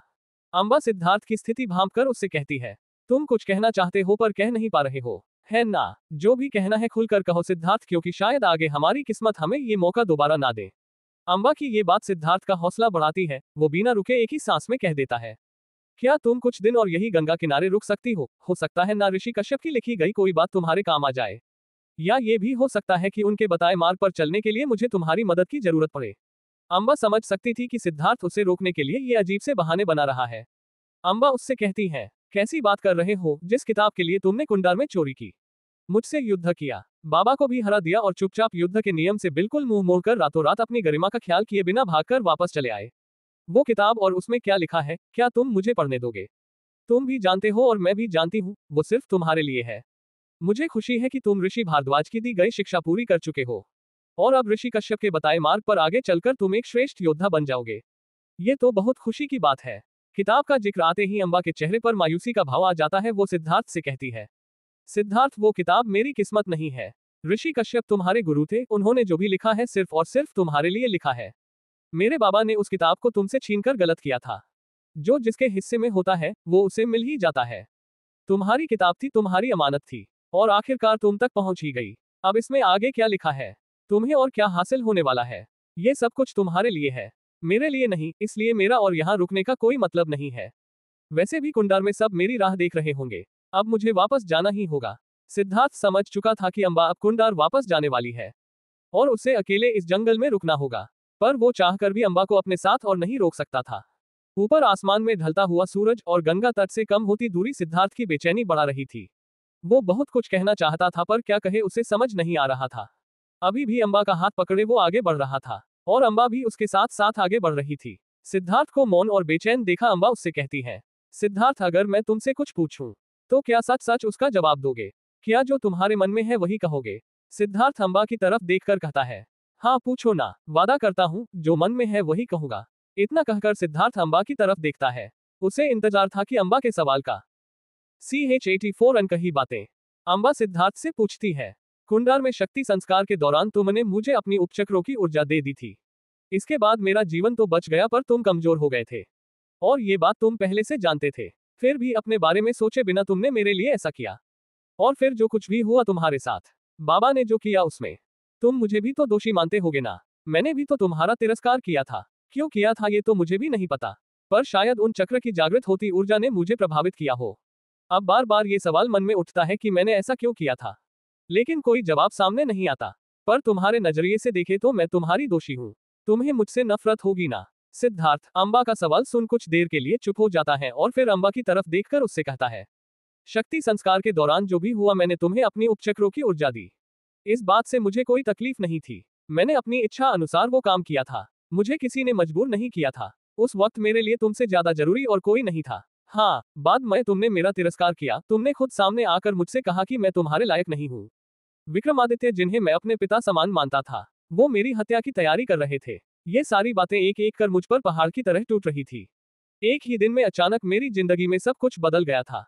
मेरे साथ जो हो रहा था उस पर यकीन करना मुश्किल था, पर सच्चाई सामने थी, खासतौर पर तुम्हारा रवैया। इतना कहकर सिद्धार्थ खामोश हो जाता है। उसके मुंह से एक शब्द भी नहीं निकलता और वो अम्बा का हाथ पकड़े धीरे धीरे आगे बढ़ने लगता है। अम्बा भी सिद्धार्थ की बातें सुनकर बिल्कुल मौन हो गई थी। अब उसमें हिम्मत नहीं थी कि वो सिद्धार्थ से कुछ भी पूछे, पर सिद्धार्थ के मन में अभी भी बहुत कुछ चल रहा था। वो खुद को रोक नहीं पाता और थोड़ी देर बाद वो अम्बा से फिर कहता है, कुछ ही पल में सब कुछ कैसे बदल सकता है अम्बा? तुमने मुझे अपना दुश्मन मान लिया था। मुझे तकलीफ हो रही थी, बहुत ज्यादा तकलीफ हो रही थी, पर दुख से भारी वो सारे सवाल थे जो मेरे दिमाग में घूम रहे थे और उनका जवाब सिर्फ और सिर्फ तुम्हारे पास था। हमेशा से तुमसे पूछना चाहता था, पर कभी मौका नहीं मिला और हमारे बीच सब कुछ बदलता गया। मुझे लगता है कि अम्बा पूरी तरह से बदल चुकी है। वो अम्बा जिसे मैं बचपन से जानता था, वो अम्बा जिसकी सुरक्षा, जिसकी खुशी मेरे लिए सबसे ज्यादा मायने रखती थी, वो अम्बा जिसकी परीक्षाएं की तरह हर वक्त उसके साथ था। परिस्थितियां इतनी बदल चुकी थी कि मैं चाहकर भी एक पल के लिए उससे मिल नहीं सकता था, अपने सवाल उसके सामने नहीं रख सकता था। सिद्धार्थ फिर शांत हो जाता है। वो अब आगे कुछ नहीं कहना चाहता था, क्योंकि ये बातें उसे बीते वक्त की याद दिला रही थी, जिसमें तकलीफ के सिवा कुछ नहीं था। सिद्धार्थ को बिल्कुल मौन देख अम्बा फिर उससे पूछती है, पर मेरा सवाल, वो तो सवाल ही रह गया ना? मैं जानना चाहती हूँ कि तुम मुझे दोषी मानते हो या नहीं। अम्बा के दूसरी बार पूछने पर सिद्धार्थ उसकी तरफ देखता है और एक हल्की मुस्कान के साथ कहता है, मुझे ये अच्छी तरह से पता है कि मैं तुमसे नफरत तो नहीं करता, और ये बात तो तुम भी जानते हो, क्योंकि अगर मैं तुमसे नफरत करता तो तुम्हारे साथ इतने आराम से आगे नहीं बढ़ रहा होता और हम दोनों की यात्रा बहुत मुश्किल होती। और मुझे ये भी बहुत अच्छी तरह से पता है कि तुम भी मुझसे नफरत नहीं करती। जब मैंने पहली बार कुंडार छोड़ा था, तब मुझे यकीन हो गया था कि तुम मुझसे नफरत करती हो। मुझे पूरी तरह से भूल चुकी है, लेकिन अब मुझे लगता है कि मैं गलत था। हम दोनों एक दूसरे से नफरत तो नहीं करते। रही बात तुम्हें दोषी मानने की, तो हम दोनों बचपन के मित्र हैं अम्बा। मैं ये भी अच्छी तरह से जानता हूँ कि तुम्हारे बाबा तुम्हारे लिए कितना मायने रखते हैं। एक वक्त था वो मेरे लिए भी बहुत मायने रखते थे, इसलिए मुझे पता है कि उनकी इच्छा का सम्मान करने के लिए तुम कुछ भी कर सकती हो। उनकी भावनाएं तुम्हारे लिए सबसे आगे है। ऐसे में दोष शायद तुम्हारा नहीं, परिस्थितियों का है। पर ये जो कुछ भी है वो बहुत उलझा हुआ है, और शायद हम दोनों के लिए इसे सुलझा पाना मुश्किल हो जाएगा। इधर सिद्धार्थ और अम्बा अपनी उलझनों को सुलझाने में लगे थे। बहुत सारे सवाल जो उन दोनों के दिमाग में थे उनका जवाब पाने की कोशिश कर रहे थे। एक दूसरे के नजरिए से एक दूसरे को समझने की कोशिश कर रहे थे, लेकिन वो दोनों इस बात से अनजान थे कि उनकी उलझने और ज्यादा बढ़ने वाली है। विक्रमादित्य और द्वारका लगातार उन दोनों के पास आ रहे थे। इस तरह बात करते करते कब उन दोनों ने आधा सफर तय कर लिया, उन्हें पता ही नहीं चला। सिद्धार्थ को ख्याल आता है कि अम्बा की तबीयत उतनी सही नहीं, उसे थोड़ा आराम करना चाहिए। वो अम्बा से कहता है, अम्बा अंधेरा होने में अभी बहुत वक्त बाकी है और हमने आधा सफर तय कर लिया है। तुम चाहो तो हम थोड़ी देर आराम कर सकते हैं, फिर आगे बढ़ जाएंगे। अम्बा सिद्धार्थ से कहती है, तुमसे बात करते करते ना तो थकान का पता चला, ना ही वक्त का। मैं बिल्कुल ठीक हूँ, हम ऐसे ही आगे बढ़ सकते हैं। अम्बा की बात सुनकर सिद्धार्थ आगे बढ़ना लगता है। अम्बा भी उसके साथ साथ चलती जाती है। जैसे जैसे गंगा तट और उन दोनों के बीच की दूरी कम हो रही थी, सिद्धार्थ की बेचैनी बढ़ने लगी थी। उसे लगता है कि अगर आज वो अपने मन की सारी बात अम्बा से नहीं कर पाया तो शायद दोबारा उसे ऐसा मौका नहीं मिलेगा। हो सकता है आगे उन दोनों की कभी मुलाकात ही ना हो। उसके मन में ढेर सारे सवाल अभी भी बाकी थे, जो वो अम्बा से पूछना चाहता था। खास तौर पर वो जानना चाहता था कि क्या अम्बा आज भी उससे प्यार करती है। उसके मन में क्या है ये जानना सिद्धार्थ के लिए बहुत जरूरी था। सिद्धार्थ ये भी जानना चाहता था कि अपनी आगे की जिंदगी के बारे में अम्बा ने क्या सोचा है। क्या वो अनंत मणि से विवाह करने वाली है? लेकिन उसकी हिम्मत नहीं हो रही थी। वो दोनों बिल्कुल मौन चुपचाप ऐसे ही चलते जाते हैं। थोड़ी देर बाद सिद्धार्थ को गंगा तट दिखने लगता है। सिद्धार्थ अम्बा से कहता है, देखो अम्बा, बहुत जल्द हम गंगा किनारे पहुंच जाएंगे, बस थोड़ी दूरी और। अभी भी गंगा तट बहुत दूर था, लेकिन इतना करीब आ चुका था कि सिद्धार्थ और अम्बा आपकी आंखों से ये नजारा देख सकते थे। अब सिद्धार्थ के सब्र का बांध टूटने लगता है। वो ये अच्छी तरह से जानता था गंगा किनारे पहुंचने का मतलब सिद्धार्थ और अम्बा का अलग होना है। इसके बाद अम्बा कुंडार के लिए निकल जाएगी और वो चाहकर भी उसे रोक नहीं पाएगा। सिद्धार्थ मन ही मन सोचता है, ये आखिरी मौका है, अगर ये पल बीत गया तो मैं शायद अम्बा से कभी बात नहीं कर पाऊंगा। वही अम्बा सोच रही थी कि वो कुंडार वापस जाकर अपने बाबा से क्या कहेगी। इधर अपनी सोच में डूबे हुए सिद्धार्थ के चलने की रफ्तार धीमी पड़ जाती है। अम्बा जो सिद्धार्थ के साथ साथ चल रही थी, उसे महसूस होता है जैसे सिद्धार्थ रुकना चाहता है। अम्बा उससे पूछती है, क्या हुआ? अगर तुम आगे नहीं जाना चाहते तो हम थोड़ी देर रुक सकते हैं। सिद्धार्थ अम्बा से कहता है, मैं कुछ कहना चाहता हूँ अम्बा, मुझे तुमसे कुछ पूछना है और मेरी ये जिज्ञासा मेरे लिए बहुत जरूरी है। अम्बा को थोड़ा अजीब लगता है क्योंकि वो दोनों अपनी मंजिल के बहुत करीब पहुंच चुके थे और ऐसे में सिद्धार्थ रुकने की बात कर रहा था। अम्बा सिद्धार्थ से, क्या हुआ, तुम कुछ कहना चाहते हो? उद्धरण चिन्ह। सिद्धार्थ बिना एक पल गवाए अम्बा से कहता है, अम्बा वादा करो, मैं जो भी तुमसे पूछूंगा तुम उसका सच सच जवाब दोगी। जो तुम्हारे अंदर है तुम्हें वही बताना होगा, क्योंकि ये आखिरी मौका है, इसके बाद शायद मैं कभी तुमसे कुछ ना पूछ पाऊं। मेरे लिए मेरे इन सवालों का जवाब जानना बहुत जरूरी है, तभी मैं आगे बढ़ सकता हूँ, वरना ये सवाल मुझे अंदर ही अंदर हमेशा परेशान करते रहेंगे। अम्बा सिद्धार्थ से कहती है, ठीक है, जो सच है मैं तुम्हें वही बताऊंगी, लेकिन तुम्हें भी मेरे कुछ सवालों का जवाब देना होगा। मैं भी तुमसे कुछ पूछना चाहती हूँ जो मेरे लिए भी जानना बहुत जरूरी है। सिद्धार्थ की तरफ देखकर कहता है, तो ठीक है, पहले तुम ही पूछ लो। अम्बा सिद्धार्थ से कहती है, शक्ति परिषद में मैंने तुम्हारे साथ एक लड़की को देखा था। उसका नाम तो मुझे नहीं पता, पर वो तुम्हारे लिए परेशान थी और तुम्हारा पक्ष भी ले रही थी। क्या तुम मुझे बताओगे कि वो कौन है और तुम उसके साथ क्यों थी? खूनदार के जासूस ने भी बाबा से कहा था कि तुम्हारे साथ एक लड़की है। वो कौन है सिद्धार्थ, जो तुम्हारे साथ कौशल में भी थी? सिद्धार्थ को अम्बा से इस सवाल की उम्मीद बिल्कुल नहीं थी, लेकिन वो समझ रहा था कि अम्बा धृति की बात कर रही है। सिद्धार्थ अम्बा से कहता है, वो लड़की, तुम उसके बारे में मुझसे पूछना चाहती हो? बस इतनी सी बात? अम्बा सिद्धार्थ से कहती है, अगर इतनी सी बात है तो मुझे सच सच बताओ कि वो लड़की कौन है जो मगध में, कौशल में हर वक्त तुम्हारे साथ होती है। सिद्धार्थ हंसते हुए अम्बा से कहता है, लेकिन इस वक्त तो मेरे साथ वो नहीं है, इस वक्त तो मेरे साथ तुम हो। और इतना कहने के बाद वो हंसने लगता है। अम्बा उससे कहती है, मैं मजाक नहीं कर रही हूँ, मुझे जानना है वो कौन है। तुमने मुझसे वादा किया है कि तुम सच सच बताओगे, तो तुम्हें बताना ही होगा। बताओ मुझे वो कौन है। सिद्धार्थ समझ सकता था कि अम्बा के इस सवाल का क्या मतलब है। सिद्धार्थ खुद से कहता है, जैसे मुझे अम्बा और अनंत मणि को एक साथ देखकर तकलीफ होती है, शायद अम्बा धृति और मेरे बारे में भी कुछ ऐसा ही सोच रही है। ऐसा सोचते हुए उसे फिर से हंसी आ जाती है। उसको दोबारा हंसता देख अम्बा उससे चिढ़कर कर कहती है, ये क्या तुम फिर हंस रहे हो? मैंने कहा ना, ये जानना मेरे लिए बहुत जरूरी है। अम्बा की व्याकुलता देख सिद्धार्थ की हंसी बढ़ने लगती है। अम्बा सिद्धार्थ से कहती है, ठीक है, तुम नहीं बताना चाहते तो मत बताओ, पर अब तुम भी मुझसे किसी भी तरह की उम्मीद मत रखना। मैं भी तुम्हारे किसी सवाल का जवाब नहीं दूंगी। अम्बा को इस तरह से नाराज होते देख सिद्धार्थ उससे कहता है, अच्छा ठीक है, तुम धृति के बारे में जानना चाहती हो ना? उसका नाम धृति है, वो मेरी बहुत अच्छी दोस्त है। कुंडार से निकलने के बाद शक्ति परिषद में हिस्सा लेने के लिए मैं गुरु कश्यप के आश्रम में गया था, ताकि मैं उनसे शिक्षा हासिल कर सकूं। वही मेरी मुलाकात धृति से हुई थी। वहां राक्षस ने हम पर हमला भी किया। गुरु कश्यप और भानु की मौत हो गई। इसके बाद धृति बिल्कुल अकेली थी, इसलिए वो मेरे साथ मगध आ गई। धृति सिर्फ मेरी बहुत अच्छी दोस्त है, उसने आज तक मेरी हमेशा मदद की है। गुरु कश्यप की वो किताब भी धृति के पास ही थी, लेकिन इतना जरूर जानता हूँ कि उसे भी मेरी परवाह है। इतना सुनकर अम्बा सिद्धार्थ की तरफ देखते हुए उससे कहती है, अच्छा तो कुंडार से निकलते ही तुमने बहुत से दोस्त बना लिए, अच्छी बात है। सिद्धार्थ हंसते हुए अम्बा को देखता है और दोनों आगे बढ़ने लगते हैं। अम्बा को बुरा लग रहा था कि सिद्धार्थ धृति के बारे में बात कर रहा है। गंगा तट के नजदीक खुद को पहुंचता देख सिद्धार्थ अम्बा से पूछता है, मैंने तुम्हारे सवालों का जवाब दे दिया, अब मैं जो पूछूंगा उसका सच सच जवाब देना होगा, तो मैं पूछूं? अम्बा जो अभी भी नाराज थी वो बिना कुछ सोचे समझे कह देती है, हाँ पूछो। सिद्धार्थ अम्बा की तरफ देखता है जो आगे अपने कदम बढ़ाते जा रही थी। वो उसे रोककर कहता है, अम्बा मैं पूछना चाहता हूँ कि क्या तुम अनंत मणि से विवाह करोगी? तुमने अपनी जिंदगी के बारे में आगे क्या सोचा है? और मैं ये भी जानना चाहता हूँ कि क्या तुम मुझे आज भी मुझे पसंद करती हो? मेरा मतलब है मेरे बारे में तुम क्या सोचती हो? सिद्धार्थ के सवाल बहुत भारी थे, जिनका जवाब देना अम्बा के लिए बहुत मुश्किल था। उसके पैर बिल्कुल रुक जाते हैं। वो सिर्फ सिद्धार्थ को देख रही थी। उसके मुंह से एक शब्द भी नहीं निकल रहा था। सिद्धार्थ फिर अम्बा से कहता है, बताओ ना अम्बा, ये जानना मेरे लिए बहुत जरूरी है। CH85 रास्ते अलग अलग। सिद्धार्थ की आंखें अम्बा की तरफ टिकी हुई थी। वो बहुत आतुर था जानने को कि अम्बा उसके बारे में क्या सोचती है। लेकिन अम्बा के लिए इन सवालों का जवाब देना मुश्किल था। पर सिद्धार्थ की जिज्ञासा देख वो कहना शुरू करती है, और वैसे भी उसने सिद्धार्थ से वादा किया था कि वो उसके सारे सवालों का जवाब देगी। अम्बा सिद्धार्थ से कहती है, जैसी परिस्थितियां हम दोनों के सामने आकर खड़ी हो चुकी है, उसके बाद जो तुम मुझसे पूछ रहे हो वो बताना मेरे लिए बहुत मुश्किल है। मुझे समझ में आ रहा हूं कि मैं कैसे समझाऊं, मैं कहां से शुरुआत करूं। रही बात अनंत मणि और मेरे विवाह की, तो मुझे उस बारे में अभी कुछ नहीं पता।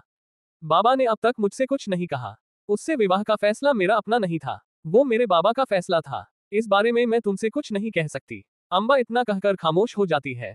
उसे समझ नहीं आ रहा था कि वो सिद्धार्थ से आगे क्या कहे। सिद्धार्थ अम्बा से फिर पूछता है, मैं परिस्थितियों के बारे में नहीं पूछ रहा हूँ, ना ही मैं तुम्हारे बाबा की बात कर रहा हूँ। मैं ये पूछ रहा हूँ कि तुम क्या सोचती हो, तुम क्या चाहती हो? सिद्धार्थ को दोबारा सवाल करते देख अम्बा उससे कहती है, सिद्धार्थ हमारे बीच सब कुछ बदल गया है, क्या सही है क्या गलत है मुझे कुछ समझ नहीं आ रहा, ना ही मुझे ये समझ आ रहा कि मैं क्या चाहती हूँ। सिद्धार्थ समझ सकता था कि अम्बा असमंजस में है। उससे समझ नहीं आ रहा कि वो उससे क्या कहे। लेकिन सिद्धार्थ के लिए अपने सवालों का जवाब जानना भी बहुत जरूरी था। सिद्धार्थ फिर पूछता है, अम्बा बस मैं इतना जानना चाहता हूँ कि तुम्हें अब भी मेरी परवाह है या नहीं। खैर ये तो मुझे पता है कि तुम्हें आज भी मेरी चिंता है, लेकिन क्या तुम अब भी मुझे पसंद करते हो? तुम मेरे बारे में क्या सोचती हो? ये जानना भी बहुत जरूरी है, वरना ये एक सवाल मुझे हमेशा परेशान करेंगे। और मुझे नहीं लगता कि अगर तुम्हें यहाँ से एक बार चली गई थी, वापस मुझसे कभी मिल पाओगी। इसलिए इस बार इस बारे में समझ लेना बहुत जरूरी हो गया है। मैं तुम पर कोई दबाव नहीं बना रहा हूँ। तुम्हारे मन में जो है खुलकर बताओ, मैं बस तुम्हारे मन की बात जानना चाहता हूँ। अम्बा सिद्धार्थ की तरफ देखती है और कुछ देर देखते देखते वो उससे कुछ कहना ही वाली थी। सिद्धार्थ बस उसकी तरफ देखकर अपने जवाब का इंतजार कर रहा था। जब उसे लगता है कि उसका इंतजार खत्म होने वाला है, अम्बा से उससे कुछ कहने वाली है, तभी अम्बा और सिद्धार्थ को दूर से बहुत सारे घोड़ों की आवाज सुनाई देती है।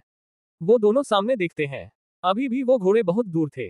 दूर से उन दोनों को सिर्फ इतना समझ आ रहा था कि दो रथ और बहुत सारे सिपाही उनकी तरफ आ रहे हैं। इस निर्जन वन में इस तरह किसी का आना बहुत आश्चर्यजनक था। जब से अम्बा और सिद्धार्थ महेंद्र मान पर्वत के नीचे निर्जन वन की तरफ आए थे, तब से उन्होंने किसी एक भी इंसान को यहाँ नहीं देखा था। उन दोनों को बहुत आश्चर्य होता है और दोनों सामने देखने लगते हैं। धीरे धीरे अम्बा और सिद्धार्थ को मगध और कुंडार की ध्वजा दिखाई देती है। दोनों ये समझ गए थे कि कुंडार और मगध से कोई उनकी तरफ आ रहा है, लेकिन किसी का भी यहाँ आना आश्चर्य की बात थी। अभी भी वो लोग सिद्धार्थ और अम्बा से दूर थे, लेकिन उनकी रफ्तार बहुत तेज थी। धीरे धीरे जब उनकी छवि साफ नजर आने लगती है, सिद्धार्थ और अम्बा देखते हैं कि सामने विक्रमादित्य और द्वारका सैनिकों की छोटी सी टुकड़ी के साथ उनकी तरफ आ रहे हैं। अपने बाबा को अपनी तरफ आते देख और सिद्धार्थ के साथ खुद को खड़ा देख अम्बा परेशान हो जाती है। उसे समझ नहीं आ रहा था कि इस वक्त उसके बाबा यहाँ कैसे आ सकते हैं। वहीं सिद्धार्थ विक्रमादित्य और द्वारका को देखकर नाराज होने लगता है। उसके चेहरे पर क्रोध के भाव साफ दिखाई देने लगे थे। अम्बा एक बार सिद्धार्थ की तरफ देखती है, उसके चेहरे पर क्रोध का भाव देख उसकी चिंता और बढ़ जाती है। वहीं उसके बाबा लगातार उसके करीब आ रहे थे। विक्रमादित्य भी अम्बा को देख चुके थे। अम्बा को सही सलामत देख पहले तो बहुत खुश होते हैं, लेकिन तुरंत उनकी नजर सिद्धार्थ पर पड़ती है। सिद्धार्थ को अम्बा के साथ देख विक्रमादित्य की क्रोध की सीमा नहीं रहती। वो बहुत हैरान होते हैं। उन्हें अम्बा और सिद्धार्थ के एक साथ होने का कारण समझ नहीं आता।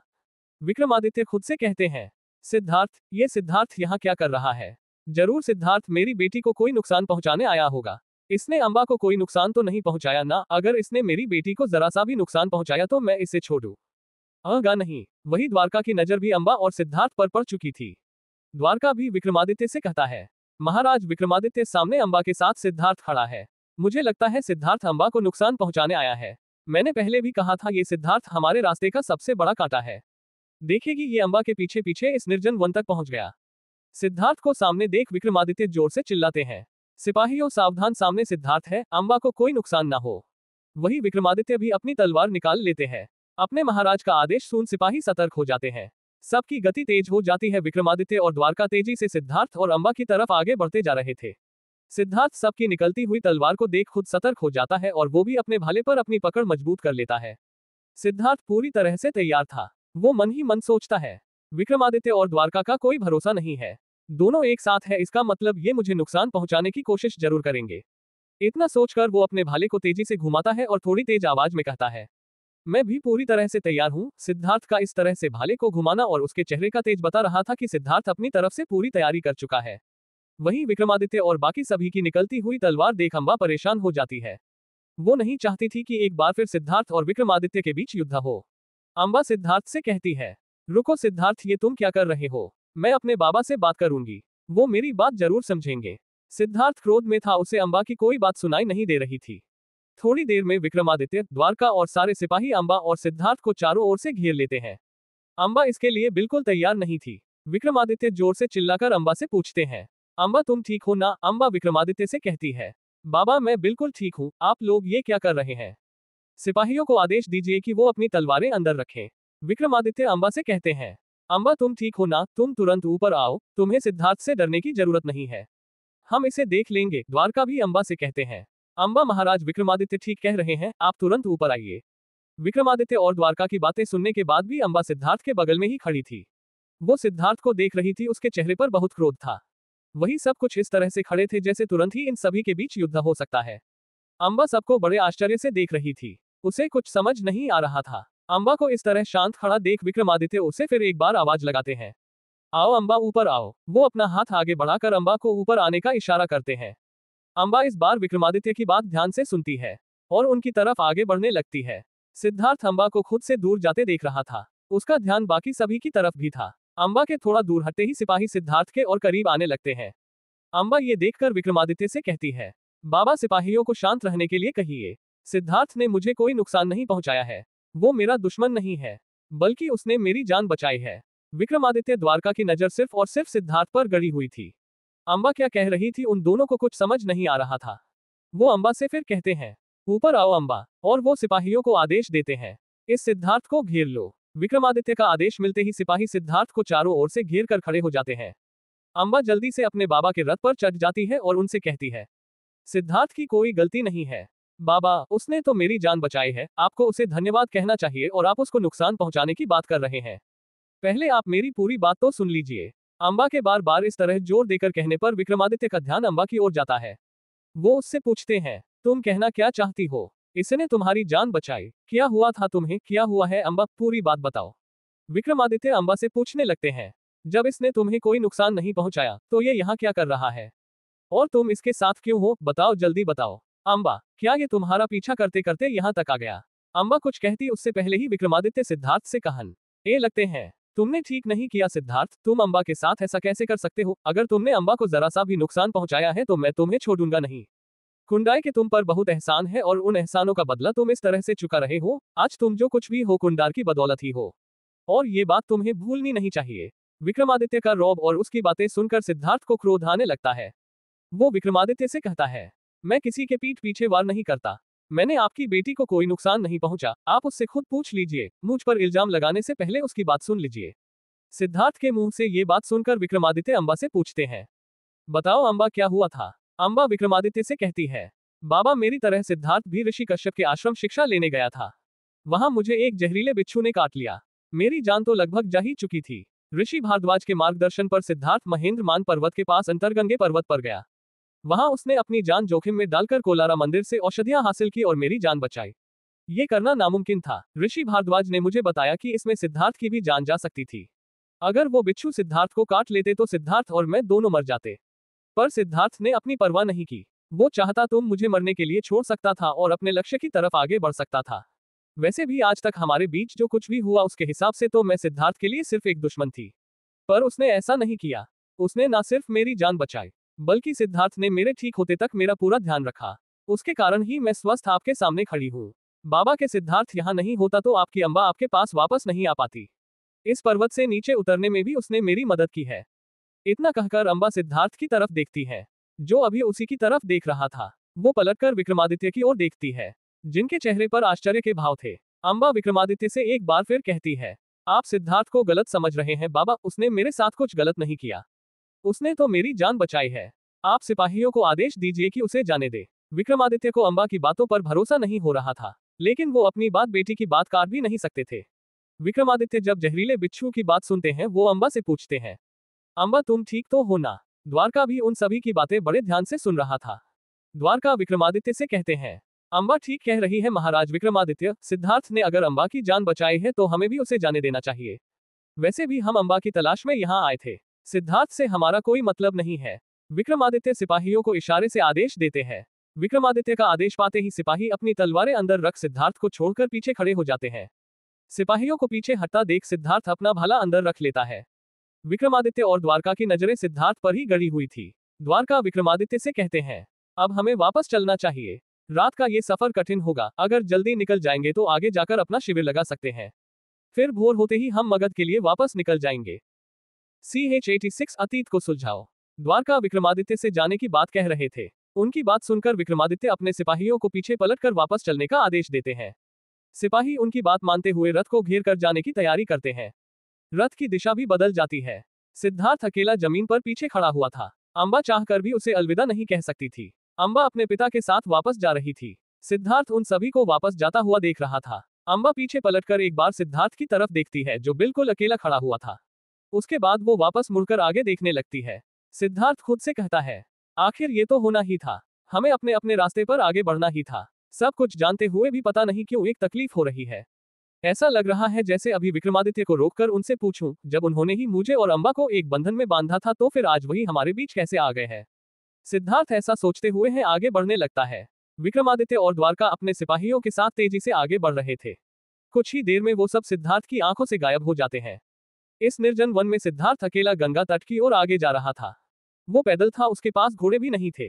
वो धीरे धीरे चलता जा रहा था। उसके मन में बहुत सारे ख्यालों के साथ साथ कई सवाल भी चल रहे थे, जिसके जवाब और सिद्धार्थ के बीच सिर्फ कुछ ही पल की दूरी थी। लेकिन वक्त की रफ्तार के आगे वो पल भी बीत चुका था। एक ओर सिद्धार्थ अफसोस के साथ धीरे धीरे आगे बढ़ रहा था, वहीं दूसरी ओर विक्रमादित्य अम्बा से उसकी यात्रा के बारे में पूछ रहे थे। विक्रमादित्य अम्बा से पूछते हैं, अम्बा मुझे सच सच बताओ, तुम्हारी यात्रा कैसी रही? क्या सच में सिद्धार्थ ने तुम्हारी जान बचाई? और ऋषि भारद्वाज के आश्रम में क्या हुआ? तुम अपने लक्ष्य में कामयाब हो गई ना? अभी अभी अम्बा का मन सिद्धार्थ को इस तरह देखकर दुख में डूबा हुआ था। वहीं विक्रमादित्य के इन सवालों ने उसकी तकलीफ को कई गुना ज्यादा बढ़ा दिया। लेकिन अपने बाबा के द्वारा उठाए गए इस सवाल का जवाब देना भी उसके लिए बहुत जरूरी था।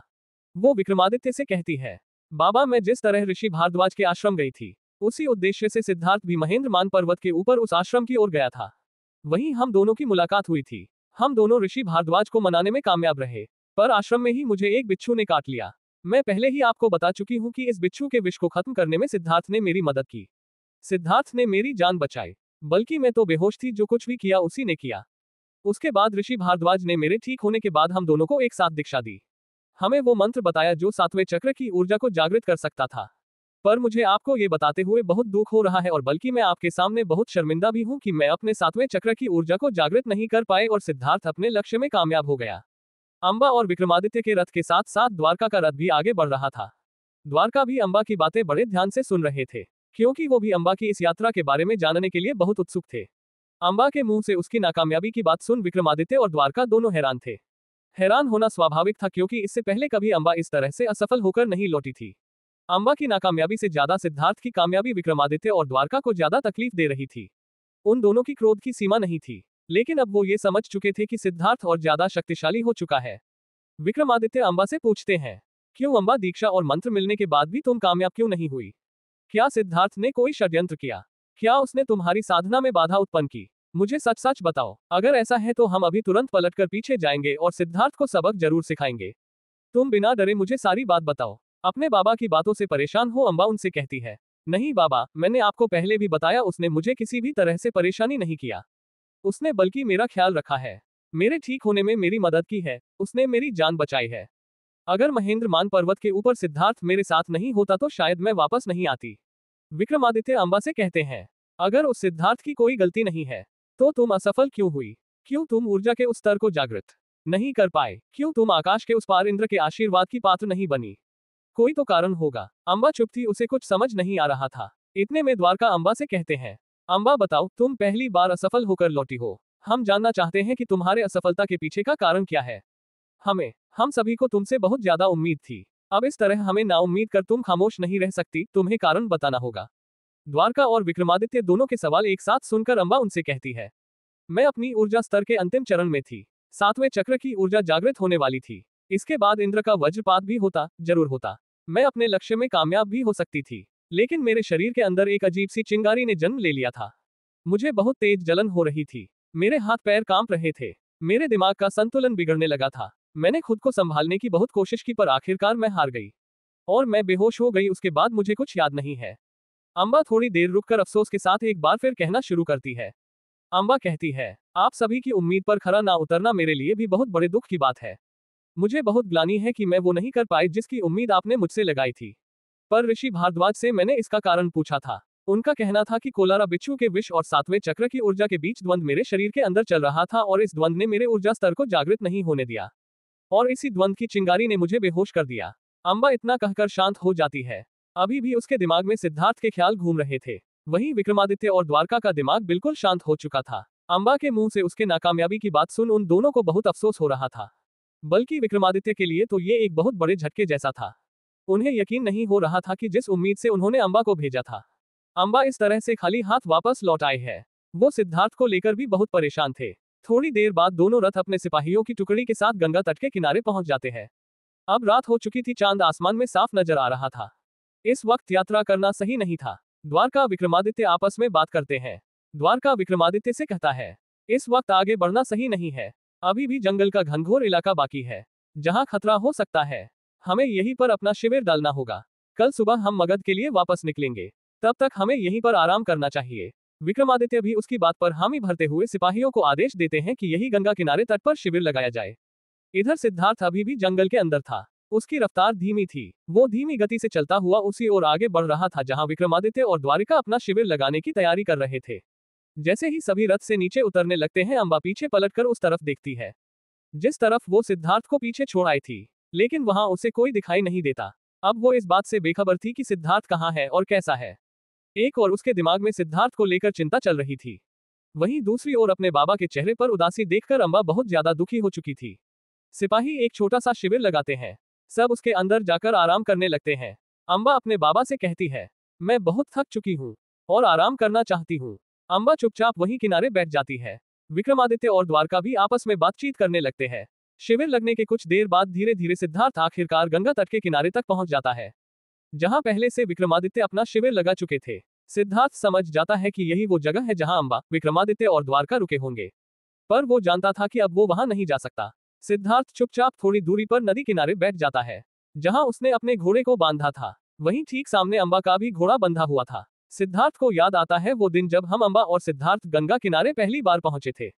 सिद्धार्थ मन ही मन खुद से कहता है, शायद अम्बा अपने घोड़े को भूल चुकी है और हो सकता है दिन बीतने के साथ वो पहले की तरह मुझे भी भूल जाएगी। वो अम्बा के घोड़े को सहलाता है और अपनी थकान मिटाने के लिए एक पेड़ से टिकर नीचे बैठ जाता है। सिद्धार्थ चुपचाप बैठा हुआ था, उसकी आंखें बंद थी। तभी से ख्याल आता है कि उसने इस यात्रा की शुरुआत ऋषि कश्यप की इस किताब के साथ किया था। उसी किताब में लिखे गए आदेश के अनुसार वो महेंद्र मान पर्वत पर ऊपर की ओर गया था। अब वापस आकर उसे उस किताब को वापस पढ़ना शुरू करना चाहिए। सिद्धार्थ अपनी कमर में बंधे उस किताब को बाहर निकलता है और उसे पढ़ने की कोशिश करता है। अंधेरा इतना ज्यादा था कि सिद्धार्थ को कुछ दिखाई नहीं देता। वो पहले एक मशाल जलाता है और उसकी रोशनी में पढ़ने की कोशिश करता है। उसमें ऋषि कश्यप ने सिद्धार्थ के लिए एक संदेश लिखा था। उन्होंने लिखा था, मुझे पता है कि तुम ऋषि भारद्वाज के आश्रम से अब कामयाब होकर वापस लौट चुके होगे। सिद्धार्थ ऋषि कश्यप की एक एक शब्द को बड़े ध्यान से पढ़ रहा था। उनके द्वारा लिखे गए शब्द इतने जागृत थे कि सिद्धार्थ को ऐसा लग रहा था जैसे खुद ऋषि कश्यप उसके सामने आकर बैठे हुए हैं और वो एक एक शब्द खुद अपनी जबानन से कह रहे हो। ऋषि कश्यप ने लिखा था, मुझे पूरी उम्मीद है कि तुम कभी असफल नहीं हो सकते। सिद्धार्थ, अब तुम्हारा दूसरा पड़ाव शुरू होता है और ये पड़ाव तुम्हारे अतीत से होकर गुजरता है। मैंने तुमसे पहले भी कहा है कि तुम्हें जिंदगी में बहुत बड़ा काम करना है। तुम्हारा जन्म एक खास उद्देश्य को लेकर हुआ है और उसकी तरफ आगे बढ़ने से पहले तुम्हें एक बहुत जरूरी काम करना होगा। अब तुम्हें अपने बाबा और मेरे शिष्य बिंबिसार महामनामन की मौत का बदला लेना होगा। मैं जानता हूं कि तुम्हारे लिए ये अगला राह भी आसान नहीं होगा। तुम्हारे पिता की मौत एक बहुत बड़ा राज है। जिसे सुलझाना तुम्हारी जिंदगी का एक बहुत बड़ा मकसद है। क्योंकि अतीत की परछाई जब तक तुम्हें घेरे रहेगी तुम भविष्य में आगे की तरफ नहीं बढ़ पाओगे। इसलिए सबसे पहले अपने अतीत के उस अंधेरी दुनिया को रोशनी दिखाओ। ऋषि कश्यप के लिखे हुए शब्द सिद्धार्थ को अपने लक्ष्य की तरफ वापस धकेल रहे थे, जहां से उसने अपनी यात्रा की शुरुआत की थी। सिद्धार्थ को अपने बचपन का वो दृश्य याद आता है जब उसके पूरे परिवार को, कौशल के हर एक निवासी को बहुत बेरहमी से मार दिया गया था। उसे अपनी माँ का ख्याल आता है, जो इस वक्त कहीं दूर अकेले जी रही होंगी। सिद्धार्थ उस किताब को आगे पढ़ना शुरू करता है। ऋषि कश्यप ने लिखा था, तुम्हें याद है सिद्धार्थ, जब तुम मुझसे पहली बार मिले थे, तुम्हारे भाले के अंदर से तुम्हें एक छोटा सा पर्चा मिला था। जो पर्चा किसी ने बिंबिसार महानामन के भाले में डाला था, उन्हें आगाह करने को कि उनकी जान खतरे में है। और ऐसा मगध में हुआ था, क्योंकि जिस रात उन्हें मारा गया, उस रात वो मगध से वापस लौटे थे। इसका मतलब है कि मगध में ही किसी ने चेतावनी देने के विचार से वो पर्चा तुम्हारे पिता के भाले के अंदर छुपाया था। कोई तो था जो उन्हें चेतावनी दे रहा था कि उनकी जान खतरे में है। अब वो उनका शुभचिंतक था या उनका दुश्मन, इस बात के बारे में तुम्हें पता करना है। तुम्हें पता करना है कि मगध में वो कौन था जो इस राज से अनजान नहीं था, क्योंकि उस तक पहुंचकर तुम अपने पिता की मौत की गुत्थी सुलझा सकते हो। तुम पता कर सकते हो उस निर्मम हत्यारों के बारे में जिन्होंने एक साथ इतने बड़े जन समुदाय को इतनी बेरहमी से मार गिराया। उन सभी की आत्मा को शांति दिलाना तुम्हारा अगला लक्ष्य है। पहले तुम अपने इस लक्ष्य में कामयाब हो जाओ, उसके बाद इस किताब के दूसरे पन्ने की तरफ आगे बढ़ना, जो तुम्हारा अगला पड़ाव होगा। CH-87 अम्बा का घोड़ा। रात के घने अंधेरे में सिद्धार्थ किताब को पढ़ते हुए सोचता है कि वो कल सुबह मगध की तरफ जाएगा। वो अनुमान लगाते हुए विक्रमादित्य के शिविर की ओर देखकर कहता है, विक्रमादित्य और अम्बा तो कल सुबह होते ही कुंडार के लिए वापस निकल जाएंगे और ये संत शासक द्वारका मगध की तरफ आगे बढ़ेगा। इसलिए मुझे द्वारका की नजरों से छिपकर उसके पीछे पीछे मगध की तरफ आगे बढ़ना होगा। अब ये द्वारका ही इस राज से पर्दा उठाने में मेरी मदद कर सकता है, क्योंकि जहां तक मैं जानता हूं द्वारका मगध के हर एक चप्पे चप्पे से परिचित है। ये मगध का सबसे पुराना व्यक्ति है। मगध के शाही परिवार में क्या हो रहा है और क्या नहीं, इसे हर एक बात की जानकारी होती है। अब इस द्वारका के जरिए मगध जाकर मैं अपने बाबा के बारे में कुछ पता लगा पाऊंगा। मगध में ही मुझे मेरे सवालों के जवाब मिलेंगे। ऐसा सोचकर सिद्धार्थ उस किताब को वापस रख देता है। सिद्धार्थ काफी थक चुका था। एक लंबी सांस खींचकर वो वहीं पेड़ से टिककर सोने की तैयारी करने लगता है। तभी उसे घोड़े के चिल्लाने की आवाज सुनाई देती है। उसकी नजर अपने घोड़े के बाद अम्बा के घोड़े पर पड़ती है, जो अभी भी सामने पेड़ पर बंधा हुआ था। सिद्धार्थ एक बार फिर सोचता है कि शायद अम्बा घोड़े के बारे में पूरी तरह से भूल चुकी है। वो उठकर खड़ा होता है और घोड़े के पास जाकर उसे सहलाते हुए उस घोड़े से कहता है, तुम्हारी राजकुमारी तुम्हारे बारे में भूल चुकी है। शायद उसे याद ही नहीं कि उसने तुम्हें यहाँ अकेले बांधा था। वैसे ये उसकी पुरानी आदत है, वो बहुत जल्द अपने साथियों को भूल जाती है। ऐसा कहते हुए सिद्धार्थ उस घोड़े को देखकर मुस्कुराता है। घोड़ा दिखने में काफी खूबसूरत था। अम्बा का घोड़ा सफेद रंग का और काफी चमकदार था। घोड़े को देखते हुए सिद्धार्थ फिर कहता है, लेकिन अगर वो तुम्हें भूल गई है तो इसका मतलब ये तो नहीं कि तुम उसके पास नहीं जा सकते। अब अगर तुम्हारी अम्बा तुम्हें भूल चुकी है तो इसमें तुम्हारी तो कोई गलती नहीं है। चलो मैं तुम्हें उस तक पहुंचा देता हूँ। ऐसा कहते हुए सिद्धार्थ शिविर की तरफ देखता है। शिविर के नाम पर विक्रमादित्य ने एक छोटा सा तंबू गड़ा रखा था, जो देखने से ही शाही दिखाई दे रहा था और सिद्धार्थ से कुछ ही कोस की दूरी पर था। कुछ सिपाही चारों ओर पहरा दे रहे थे। मशालें जल रही थी। मशालों के जलने के बावजूद भी अंधेरा इतना घना था कि इतनी दूरी से उसे हर चीज साफ साफ दिखाई नहीं दे रही थी। वहीं दूसरी तरफ विक्रमादित्य, अम्बा और द्वारका इस बात से अनजान थे कि सिद्धार्थ पास में ही मौजूद है। सिद्धार्थ अम्बा के घोड़े को खोलता है और अपने साथ लेकर शिविर की तरफ जाने लगता है। वो सोच ही रहा था कि मुझे ऐसा करता देख विक्रमादित्य तो गुस्से से पागल हो जाएंगे। वो घोड़े से फिर कहता है, लेकिन मैं तुम्हें अम्बा तक पहुंचा कर ही रहूंगा। इस वीरान जंगल में घना अंधेरा था। रात का एक पहर बीत चुका था। सिद्धार्थ धीरे धीरे शिविर की तरफ आगे बढ़ रहा था। जब तक सिद्धार्थ दूर था सिपाहियों उसे नहीं देख सकते थे, लेकिन जैसे जैसे सिद्धार्थ घोड़े के साथ चलता हुआ करीब आने लगता है, सिपाही सावधान हो जाते हैं और ध्यान से देखने की कोशिश करते हैं कि सामने से कौन चला आ रहा है। सभी सिपाहियों के हाथ अपने अपने हथियारों पर मजबूत हो जाते हैं। कुछ की तलवारें बाहर निकल जाती हैं। सब सिद्धार्थ की तरफ ध्यान से देख रहे थे। सिद्धार्थ जब उस शिविर के काफी करीब पहुंच जाता है तो उसे सामने से आते देख सब और सावधान हो जाते हैं। एक सिपाही सिद्धार्थ की तरफ आगे बढ़ता है और तलवार की नोक उसकी तरफ करते हुए उससे पूछता है, तुम यहाँ क्या कर रहे हो, चले जाए यहाँ से। सिद्धार्थ तलवार की तरफ देखते हुए एक हल्की सी मुस्कान के साथ कहता है, मुझे तुम्हारी राजकुमारी अम्बा से मिलना है, उन्हें बाहर बुला कर लाओ। विक्रमादित्य और द्वारका अपनी बातों में लगे हुए थे। द्वारका विक्रमादित्य से कहता है, सिद्धार्थ को हम उस जंगल में पर्वत के नीचे छोड़कर आगे आ चुके हैं, लेकिन सिद्धार्थ भी इसी रास्ते से वापस कौशल की तरफ जाएगा, क्योंकि इस जंगल से बाहर निकलने का यही एक रास्ता है। मुझे लगता है यही मौका है। हम सिद्धार्थ को रास्ते से हटाने की कोशिश कर सकते हैं। विक्रमादित्य भी द्वारका की बातों पर सहमति जताते हुए उससे कहते हैं, आप कह तो सही रहे हैं और मैं भी यही चाहता हूँ, अगर ऐसा हो गया तो अनंत मणि भी बहुत खुश हो जाएंगे। लेकिन सिद्धार्थ 7वें चक्र की ऊर्जा जागृत कर चुका है। उसे हराना या मारना इतना आसान नहीं होगा। उसके लिए एक ऐसे ही और वीर ऊर्जावान योद्धा की जरूरत होगी, जो खुद अपने 7वें चक्र की ऊर्जा जागृत कर चुका हो। और यहाँ पर ऐसा कोई है तो वो है आप। मेरा मतलब है अब आपको ही सिद्धार्थ से युद्ध करना होगा।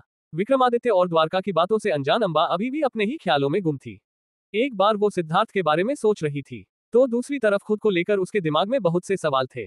वो सोच रही थी कि कैसे वो खुद को इतनी शक्तिशाली बनाए कि 7वें चक्र की ऊर्जा को वापस जागृत कर सके, वरना उसके बाबा की उम्मीद उसकी तरफ से टूट जाएगी। अंबा अपने आप से बात करते हुए कहती है, ऐसा करना मेरे लिए बहुत जरूरी है, वरना कुंडार की सारी प्रजा और मगध में अनंत मणि मेरे बारे में क्या सोचेंगे। इस ब्रह्मदेश में कमजोरों के लिए कोई जगह नहीं है।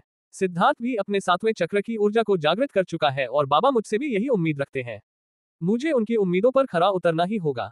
मुझे कुछ ना कुछ तो ऐसा करना ही होगा कि मैं वापस अपने 7वें चक्र की ऊर्जा को जागृत कर सकूं।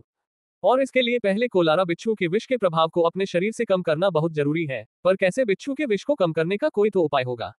मैं आने वाले समय का इंतजार नहीं कर सकती। समय के भरोसे सब कुछ छोड़कर मैं नहीं बैठ सकती। इसके लिए मुझे कोई ना कोई ऐसा उपाय ढूंढना ही होगा, ताकि इस बिच्छू का जहर जल्द से जल्द मेरे शरीर को प्रभावित करना छोड़ दे और मैं अपनी साधना की तरह वापस जा सकूं। ये सोच सोचकर अंबा परेशान हो रही थी। बाहर से सिपाहियों के तेज तेज बोलने की आवाज अंबा के कानों पर पड़ती है। ये सब उसे और परेशान करती है। वो बाहर निकलकर देखती है, सिपाही किसी से बहस कर रहे थे। ध्यान से देखने पर अंबा को समझ आता है कि वो कोई और नहीं सिद्धार्थ है, जो अंबा के घोड़े के साथ उसकी लगाम हाथ में लिए सामने खड़ा हुआ है। सिद्धार्थ को देखते ही अंबा तेजी से चलकर उसके पास जाती है। अंबर सिपाहियों से कहती है, सभी तुरंत अपनी तलवार अंदर रखें, ये हमें नुकसान पहुंचाने यहाँ नहीं आए हैं। किसके आदेश पर आप लोग तलवार ताने खड़े हैं? अंबा की बात सुनकर सभी सिपाही अपनी अपनी तलवार अपने मयान में रख देते हैं और सिद्धार्थ के सामने से हट जाते हैं। अंबा सिद्धार्थ की ओर देखती है, जो उसी की ओर देख रहा था। सिद्धार्थ के चेहरे पर एक नाराजगी का भाव था। अंबा को देखते हुए सिद्धार्थ उससे कहता है, राजकुमारी अंबा, मुझे पता है अपने साथियों को बीच में छोड़ देना आपकी पुरानी आदत है। आपने यही अपने घोड़े के साथ भी किया। इस घोड़े को इस निर्जन वन में अकेले बंधे रहने दिया। आप तो इसको भूल ही गई। इसलिए मैंने सोचा कि मैं इसे आप तक पहुंचा दूं, वरना आप लोग तो कल सवेरे कुंडार वापस चले जाते हैं और ये बेचारा घोड़ा यहाँ हमेशा आपकी राह देखते रहेगा। सिद्धार्थ अपनी नाराजगी व्यक्त कर रहा था और अंबा ये बात अच्छी तरह से समझ रही थी। वो सिद्धार्थ से कुछ नहीं कहती, बस एक बार घोड़े की तरफ देखते हुए उसे सहलाती है। सिद्धार्थ एक बार फिर अंबा से कहता है, आपके बाबा विक्रमादित्य दिखाई नहीं दे रहे, क्या वो मुझे यहाँ रोकने नहीं आएंगे? बल्कि इस बार तो उनके साथ मगध के संत शासक द्वारका भी है। उनकी ताकत कई गुना ज्यादा बढ़ गई होगी। सिद्धार्थ के मुंह से द्वारका का नाम सुन अंबा समझ जाती है सिद्धार्थ की नाराजगी की वजह द्वारका है। अंबा सिद्धार्थ से कहती है, अच्छा तो तुम इसलिए नाराज हो कि द्वारका हमारे साथ है? सिद्धार्थ थोड़ी देर तक कुछ नहीं कहता और फिर घोड़े की लगाम अंबा के हाथों में देते हुए उससे कहता है, तो क्या द्वारका का यहाँ होना अजीब नहीं है? महाराज विक्रमादित्य तुम्हें यहाँ ढूंढने आए हैं, ये मैं समझ सकता हूँ, लेकिन द्वारका तुम्हें यहाँ ढूंढने क्यों आया है, और वो भी मगध की सेना के साथ? मगध के सिपाहियों को तो जरूर मगध नरेश अनंत मणि ने ही यहाँ भेजा होगा। इधर अंबा और सिद्धार्थ आपस में बात कर रहे थे, उधर द्वारका और विक्रमादित्य इसी जंगल में सिद्धार्थ को मारने की योजना बना रहे थे। विक्रमादित्य द्वारका से कहते हैं, तो क्या आप सिद्धार्थ से लड़ने को तैयार है? क्योंकि आपके सिवा सिद्धार्थ का सामना और कोई नहीं कर सकता। आप भी सिद्धार्थ की तरह ही 7वें चक्र की ऊर्जा जागृत कर चुके हैं। मुझे अपनी बेटी अंबा से बहुत उम्मीद थी, लेकिन इस वक्त अंबा सिद्धार्थ से कमजोर है। वो सिद्धार्थ का सामना नहीं कर सकती, और ऐसे में जो कर सकते हैं सिर्फ आप ही कर सकते हैं। विक्रमादित्य की बातें सुनकर संत शासक द्वारका सिर हिलाते हुए कहते हैं, हाँ, सिर्फ और सिर्फ मैं ही सिद्धार्थ का सामना कर सकता हूँ। मेरा ये निर्णय मगध और कुंडार दोनों के हित में होगा। मैं सिद्धार्थ से लड़ने को पूरी तरह से तैयार हूँ, पर मुझे लगता है मुझे अंबा की मदद की जरूरत पड़ेगी। अंबा सीधे सिद्धार्थ से नहीं लड़ सकती, पर मेरी मदद तो कर ही सकती है। सिद्धार्थ को और भी बहुत से अस्त्र शस्त्रों का ज्ञान है। अगर मैं कमजोर पड़ने लगा तो अंबा के साथ की जरूरत होगी। हम दोनों एक साथ मिलकर सिद्धार्थ को आसानी से हरा सकते हैं, बल्कि हम उसे मारने में भी कामयाब हो जाएंगे। द्वारका की बातें सुन विक्रमादित्य उनसे कहते हैं, क्यों नहीं, सिद्धार्थ अंबा का भी दुश्मन है। सिद्धार्थ कुंडार का, विक्रमादित्य का और अंबा सभी का दुश्मन है। अंबा आपकी मदद जरूर करेगी। मेरी बेटी की क्षमता पर शक किए बिना आप योजना बनाइए, वो आपके साथ खड़ी होगी तो सिद्धार्थ को हराना आपके लिए मुश्किल नहीं होगा। विक्रमादित्य की बातों में अंबा को लेकर गुरूर साफ नजर आ रहा था। द्वारका उनकी बातें बीच में काटते हुए उनसे कहते हैं, लेकिन जिस तरह मैंने अंबा को कहते सुना, मुझे नहीं लगता कि अंबा सिद्धार्थ को हराने में हमारी मदद करेगी, क्योंकि इस वक्त उसे ऐसा लग रहा है कि सिद्धार्थ ने उसकी जान बचाई है। वो उसके कर्ज तले दबी हुई है। ऐसी परिस्थिति में क्या हमें अंबा पर भरोसा करना चाहिए? क्या वो हमारी बात मानेगी? विक्रमादित्य द्वारका से कहते हैं, अम्बा मेरी बेटी है, मैं उसे समझा लूंगा। वो मेरी बात जरूर मानेंगी। हाँ, इस वक्त उसे सिद्धार्थ सही लग रहा होगा, लेकिन उसे ये समझना होगा कि सिद्धार्थ पूरे कुंडार का दुश्मन है। खासतौर पर अम्बा के भविष्य की राह में अगर कोई सबसे बड़ा बाधक है तो वो है सिद्धार्थ। विक्रमादित्य की बातों में भरोसा देख द्वारका उससे कहते हैं, अगर ऐसा है तो योजना तैयार है, लेकिन सबसे पहले आप अम्बा से बात करें। इस अंधेरी रात का फायदा उठाकर हम इसी रात के अगले पहर में सिद्धार्थ पर हमला करेंगे। जब उसे संभलने का मौका नहीं मिलेगा, उसे मारना और भी ज्यादा आसान होगा। दोनों इस तरह से बातचीत कर रहे थे, तभी बाहर से सिपाही आकर सिद्धार्थ के आने की सूचना विक्रमादित्य और द्वारका को देता है। सिद्धार्थ का नाम सुनते ही विक्रमादित्य और द्वारका उठकर तेजी से बाहर आते हैं। वो देखते हैं कि सिद्धार्थ अम्बा के ठीक सामने खड़ा है और अम्बा के हाथों में घोड़े की लगाम है। विक्रमादित्य पीछे से ही अम्बा को आवाज लगाते हैं, अम्बा ये सिद्धार्थ इस वक्त यहाँ क्या कर रहा है? इतने में द्वारका सिद्धार्थ से कहता है, तुम यहाँ क्या कर रहे हो? द्वारका और विक्रमादित्य की आवाज सुनकर अम्बा पीछे देखती है और अपने बाबा की ओर देखते हुए कहती है, बाबा सिद्धार्थ, मुझे मेरा घोड़ा वापस लौटाने आया था, जिसे मैं जंगल में ही भूल गई थी। विक्रमादित्य सिद्धार्थ को इस तरह अम्बा के सामने खड़ा देख क्रोधित होकर कुछ कहने ही वाले थे कि तभी द्वारका उन्हें रोक लेते हैं और सिद्धार्थ से कहते हैं, सिद्धार्थ, हम सभी तुम्हारे आभारी हैं। तुमने अम्बा की जान बचाई है। विक्रमादित्य द्वारका की रणनीति समझ रहे थे। वो भी चेहरे पर मुस्कुराहट लाते हुए सिद्धार्थ से कहते हैं, हाँ सिद्धार्थ, तुम्हारा बहुत बहुत धन्यवाद, तुमने मेरी बेटी की जान बचाई है। सिद्धार्थ और अम्बा विक्रमादित्य और द्वारका के इस बदले हुए व्यवहार से अचंभित थे। सिद्धार्थ खुद से कहता है, इन दोनों की जबान से मेरे लिए इतनी मीठी बातें आश्चर्य है। CH-88 अम्बा की मुश्किलें। द्वारका सिद्धार्थ से कहता है, सच कहूं तो पहले हमें तुम पर भरोसा नहीं हो रहा था, लेकिन अम्बा ने जिस तरह बताया कि तुमने उसके प्राणों की रक्षा की है, उसके बाद मैं और महाराज विक्रमादित्य तुम्हारा आभार व्यक्त करना चाहते हैं। तुम चाहो तो इसी शिविर के अंदर आराम से रुक सकते हो। ये सुरक्षित स्थान है। फिर सुबह सभी एक साथ अपने अपने लक्ष्य की ओर आगे निकल जाएंगे। इस निर्जन वन में इस तरह एकदम अकेले भटकना सही नहीं है। यहाँ बहुत से सिपाही हैं। यहाँ रुकना ज्यादा सुरक्षित रहेगा। सिद्धार्थ और अम्बा दोनों विक्रमादित्य और द्वारका के व्यवहार से बहुत अचंभित थे। सिद्धार्थ को उन दोनों के मुंह से मीठी मीठी बातें सुनने के बाद भी क्रोध आ रहा था। सिद्धार्थ द्वारका से कहता है, इस एहसान की जरूरत नहीं है, मैं यही पास में रुका हुआ हूँ और वही रात बिताऊंगा। मुझे नहीं लगता कि इस वन में मुझे किसी भी तरह का खतरा है, और अगर खतरा सामने आता भी है तो मैं उससे निपटने को पूरी तरह से तैयार हूँ। आप दोनों मेरी चिंता ना करें, मैं सिर्फ राजकुमारी अम्बा को उनका घोड़ा वापस लौटाने आया था। इतना कहकर सिद्धार्थ वापस जाने लगता है। अम्बा सिद्धार्थ को जाते देख उसे पीछे से रोकते हुए कहती है, सिद्धार्थ, संत शासक सही कह रहे हैं।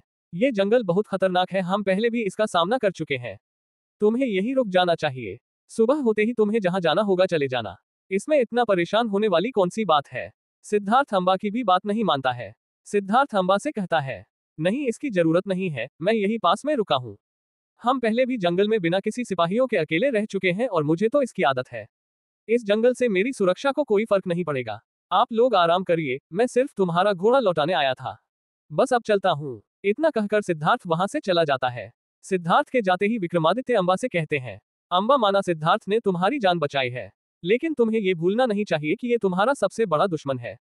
तुम योद्धा परिषद की वो हार कैसे भूल सकती हो? कैसे भूल सकती हो? इसने सबके सामने तुम्हारा तिरस्कार किया था, तुम्हारा अपमान किया था। वो बात तुम्हें याद रखनी चाहिए। तुम कैसे भूल सकती हो कि सिद्धार्थ ने योद्धा परिषद में इतने लोगों के सामने तुम्हें उस स्थिति में लाकर खड़ा कर दिया था जहां तुम अपने घुटनों पर बैठी थी। अगर इसने एक बार तुम्हारी जान बचाई है तो कोई एहसान नहीं किया। हमने बचपन से इसे पाल पोस कर बड़ा किया है, इस पर बहुत बड़ा एहसान किया है। ऐसा मान लो कि उस कर्ज का बदला उसने चुका दिया, लेकिन इसका मतलब ये बिल्कुल नहीं अब इससे तुम्हारे संबंध ठीक हो सकते हैं। अम्बा अपने पिता की बात सुन रही थी। उसके मुंह से एक शब्द भी नहीं निकल रहा था। वो सोच में पड़ गई थी कि वो अपने पिता को क्या जवाब दे। वही द्वारका भी अम्बा को समझाना शुरू करते हैं। द्वारका अम्बा से कहते हैं, अम्बा, मगध और कुंडार के एक साथ मिल जाने पर ही दोनों राज्यों की भलाई है। ये ब्रह्म देश है और इस ब्रह्म देश में अगर तुम शान से जीना चाहती हो तो तुम्हें सबसे शक्तिशाली योद्धा बनना होगा, और इस समय सिद्धार्थ तुमसे ज्यादा शक्तिशाली है। योद्धा परिषद में किए गए उस अपमान का बदला लेने का यही उचित समय है। क्या तुम मेरा साथ दोगी? इस वक्त सिद्धार्थ से लड़ने का सही मौका है। वो अकेला है और शायद उसे हमारी तरफ से किसी खतरे का आभास नहीं है। ऐसी परिस्थितियों में उसे हराना और भी ज्यादा आसान हो जाएगा। अम्बा द्वारका की बातें सुनकर हैरान थी। अम्बा मन ही मन कहती है, मेरे बाबा और संत शासक तो सिद्धार्थ पर हमला करने की योजना बना रहे हैं। ये दोनों सिद्धार्थ को मारना चाहते हैं, पर ये तो गलत है। अगर ये दोनों उससे लड़ना चाहते हैं तो उसे सामने से दृढ़ के लिए चुनौती दे सकते हैं। इस तरह से पीठ पीछे हमला करने का क्या मतलब है? नहीं, मैं ऐसी किसी भी योजना में किसी का साथ नहीं दूंगी।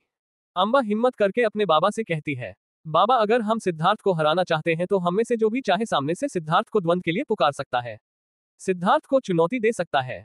इस तरह से पीठ पीछे हमला करने की क्या जरूरत है, और हम दो लोग मिलकर अकेले उस पर हमला कैसे कर सकते हैं।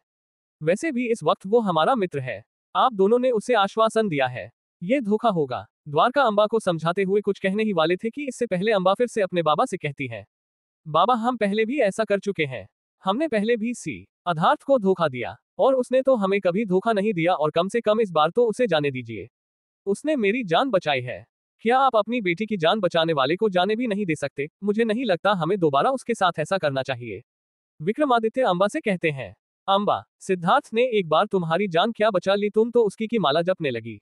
अम्बा वो पूरे कुंडार का दुश्मन है, तुमने ये खुद तय किया था कि तुम उसे हराओगी, फिर तुम्हें अचानक क्या हो गया?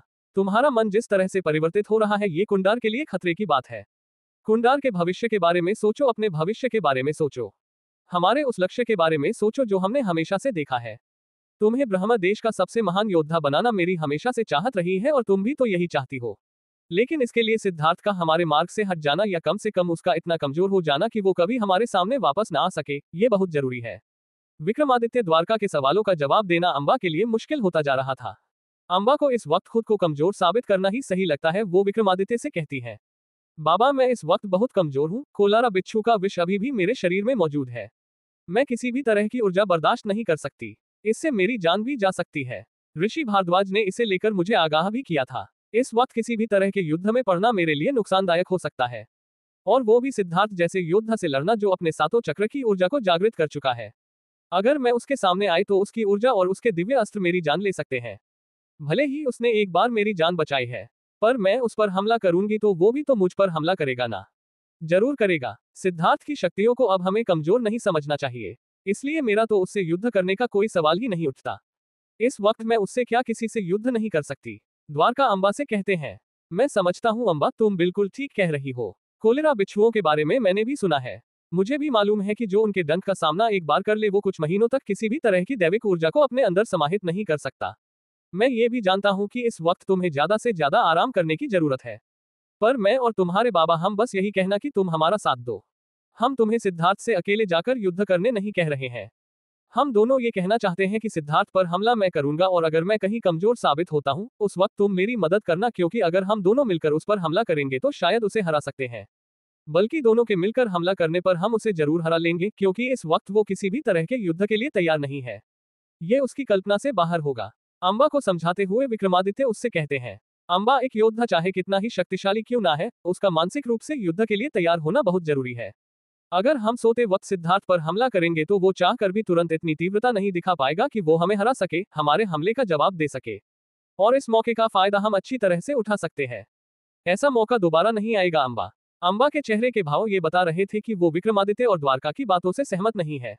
विक्रमादित्य इस बार अपनी आवाज में थोड़ी कठोरता लाते हुए अम्बा से कहते हैं, अम्बा तुम ये समझ लो कि सिद्धार्थ कुंडार का दुश्मन है, और कुंडार के किसी भी दुश्मन से किसी भी तरह की सहानुभूति कुंडार के शाही परिवार को शोभा नहीं देती। इसलिए मैं और संत शासक द्वारका सिद्धार्थ पर हमला जरूर करेंगे, और तुम भी हमारी मदद जरूर करोगी अगर जरूरत पड़ी तो। इतना कहकर विक्रमादित्य और द्वारका बाहर चले जाते हैं और सिपाहियों से बातचीत करने लगते हैं। अम्बा को कुछ समझ नहीं आ रहा था। वो इस हमले को रोकना चाहती थी, पर वो ये समझ चुकी थी कि इस बार उसके बाबा और द्वारका उसकी बात नहीं मानेंगे। विक्रमादित्य अपने एक सिपाही को आदेश देते हुए कहते हैं, तुम जाओ और सिद्धार्थ को जाकर देखो, जैसे ही वो सो जाए तुम्हें उसकी सूचना तुरंत हमें देनी होगी, लेकिन ध्यान रखना सिद्धार्थ को तुम पर शक नहीं होना चाहिए। सिपाही विक्रमादित्य का आदेश सुनते ही वहां से चला जाता है। वो दूर जंगल में घने पेड़ पौधों के बीच छिपकर सिद्धार्थ को देख रहा था, जो इस वक्त आराम से पेड़ से टक्कर बैठा हुआ था। उसकी आंखें अभी भी खुली हुई थी, ऐसा लग रहा था जैसे वो किसी विचारों में गुम है। सिद्धार्थ अपनी इस यात्रा से काफी थक चुका था। धीरे धीरे वो अपनी आंखें बंद कर लेता है, लेकिन अभी भी उसके पैर हिल रहे थे। सिपाही की नजरें सिर्फ और सिर्फ सिद्धार्थ पर टिकी हुई थी। वो तब तक इंतजार करता है जब तक उससे इस बात का यकीन नहीं हो जाता कि सिद्धार्थ पूरी तरह से सो चुका है। कुछ घड़ी बाद सिद्धार्थ को अब चैन की नींद सोता देख सिपाही विक्रमादित्य के शिविर की तरफ वापस लौट जाता है। सिपाही को वापस लौटता देख विक्रमादित्य और द्वारका ये समझ जाते हैं कि वो क्या कहना चाहता है। बिना एक शब्द कहे विक्रमादित्य द्वारका की तरफ इशारा करते हैं और द्वारका शिविर से बाहर निकल जाते हैं। इस वक्त द्वारका के हाथों में कोई अस्त्र शस्त्र नहीं थे। उसके चेहरे पर एक अजीब सी शांति थी। सिर्फ उनके कमर पर एक तलवार बंधी हुई थी, जो अभी भी मयान के अंदर कैद थी। द्वारका बिल्कुल अकेले चुपचाप इस घने जंगल में उस ओर आगे बढ़े, जहां कुछ ही दूरी पर सिद्धार्थ मौजूद था। वो भी सिपाही की तरह छिपते छिपाते आराम से आगे बढ़ रहे थे। दूर से द्वारका सिद्धार्थ को देखते हैं जो चैन की नींद सो रहा था। इधर विक्रमादित्य अंबा को आवाज लगाते हैं। अंबा उनकी आवाज सुन बाहर आती है।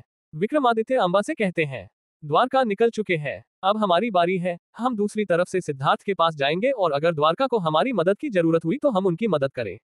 मदद की उम्मीद सबसे ज्यादा तुमसे है अंबा, क्योंकि तुम सिद्धार्थ की शक्तियों के बारे में अच्छी तरह से जानती हो। तुम भी उसी तरह की ऊर्जा से भरपूर हो जो ऊर्जा सिद्धार्थ की ताकत है।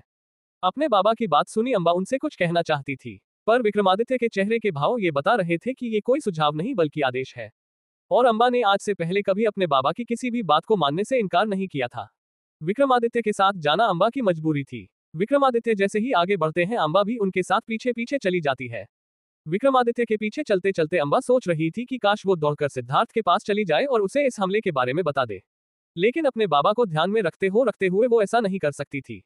उसकी बेचैनी बढ़ती जा रही थी। उसे सिद्धार्थ की चिंता हो रही थी। सिद्धार्थ इन सभी बातों से अनजान आराम से सो रहा था। चलते चलते अंबा जैसे खुद से कहती है, सिद्धार्थ ने मेरी जान बचाने के लिए क्या कुछ नहीं किया और मैं उस योजना का हिस्सा बनने जा रही हूँ जिससे उसकी जान खतरे में आ सकती है।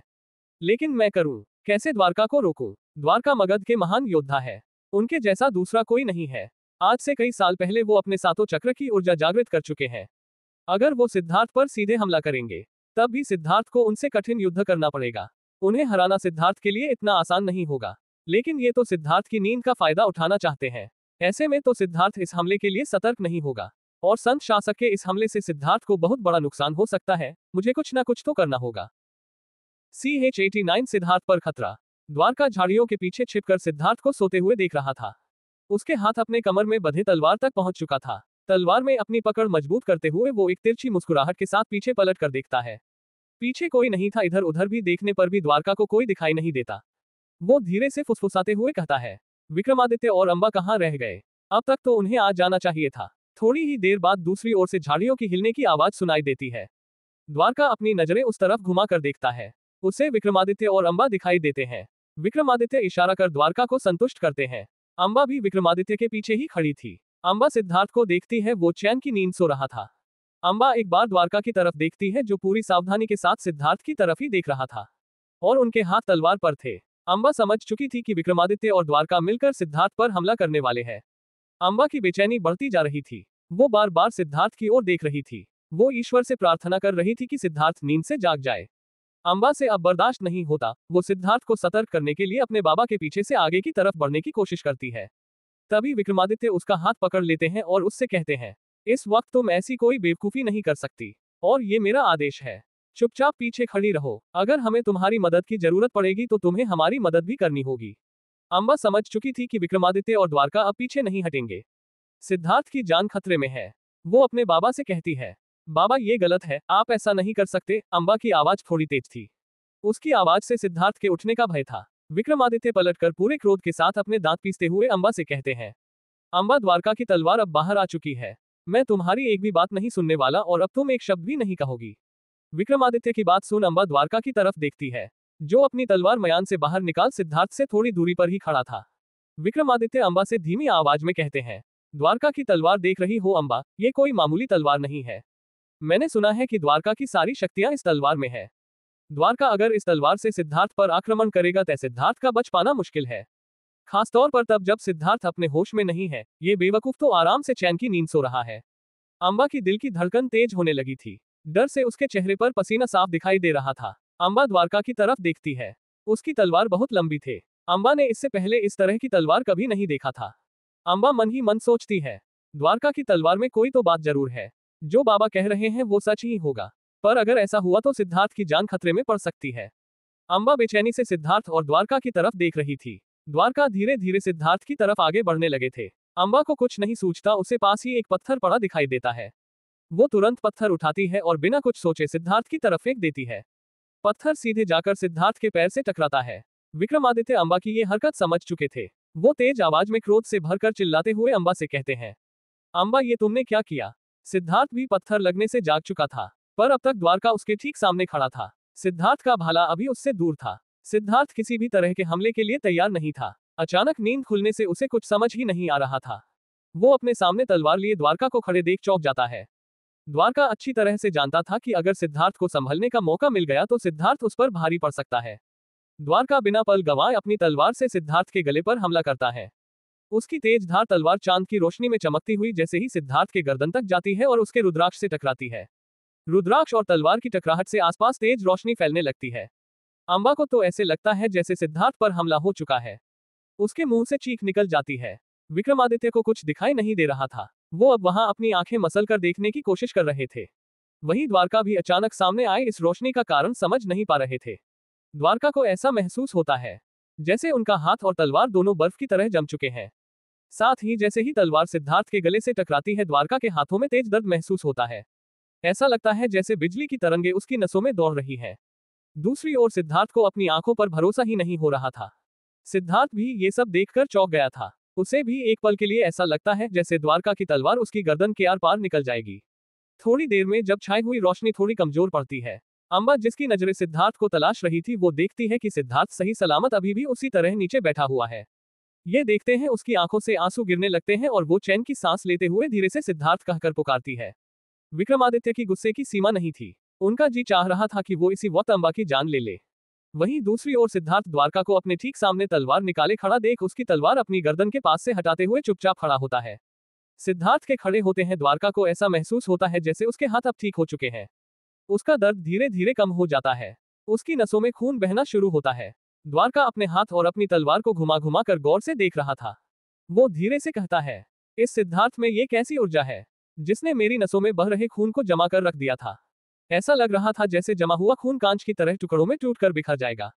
इस दर्द की कल्पना करना भी दोबारा द्वारका के लिए असंभव था। वो तुरंत अपनी तलवार म्यान के अंदर रखता है। सिद्धार्थ अब सब कुछ समझ चुका था। वो समझ चुका था कि द्वारका ने उस पर हमला किया है। सिद्धार्थ के चेहरे पर एक हंसी आ जाती है। उसे मुस्कुराता देख द्वारका चिढ़ने लगता है। लेकिन इस वक्त जिस दर्द का एहसास उसने किया था, वो दर्द उसके चेहरे पर क्रोध की बजाय आश्चर्य की झलक दिखा रहा था। सिद्धार्थ बिना कुछ कहे चुपचाप द्वारका को घूर घूर कर देख रहा था।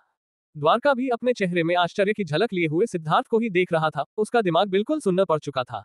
सिद्धार्थ द्वारका से कहता है, आपकी तमन्ना पूरी हो गई हो तो वापस अपने शिविर में जाकर आराम कर लीजिए। इस वक्त अंधेरे में आपका बाहर टहलना आपकी सेहत के लिए अच्छा नहीं होगा। इतना कहते ही सिद्धार्थ नीचे झुककर अपना भाला अपने हाथ में ले द्वारका के सामने खड़ा हो जाता है। द्वारका सिद्धार्थ का इशारा समझ चुके थे। वो चुपचाप पलटकर वापस जाने लगते हैं। सिद्धार्थ से बिना लड़े ही हारने का अपमान वो बर्दाश्त नहीं कर पा रहे थे।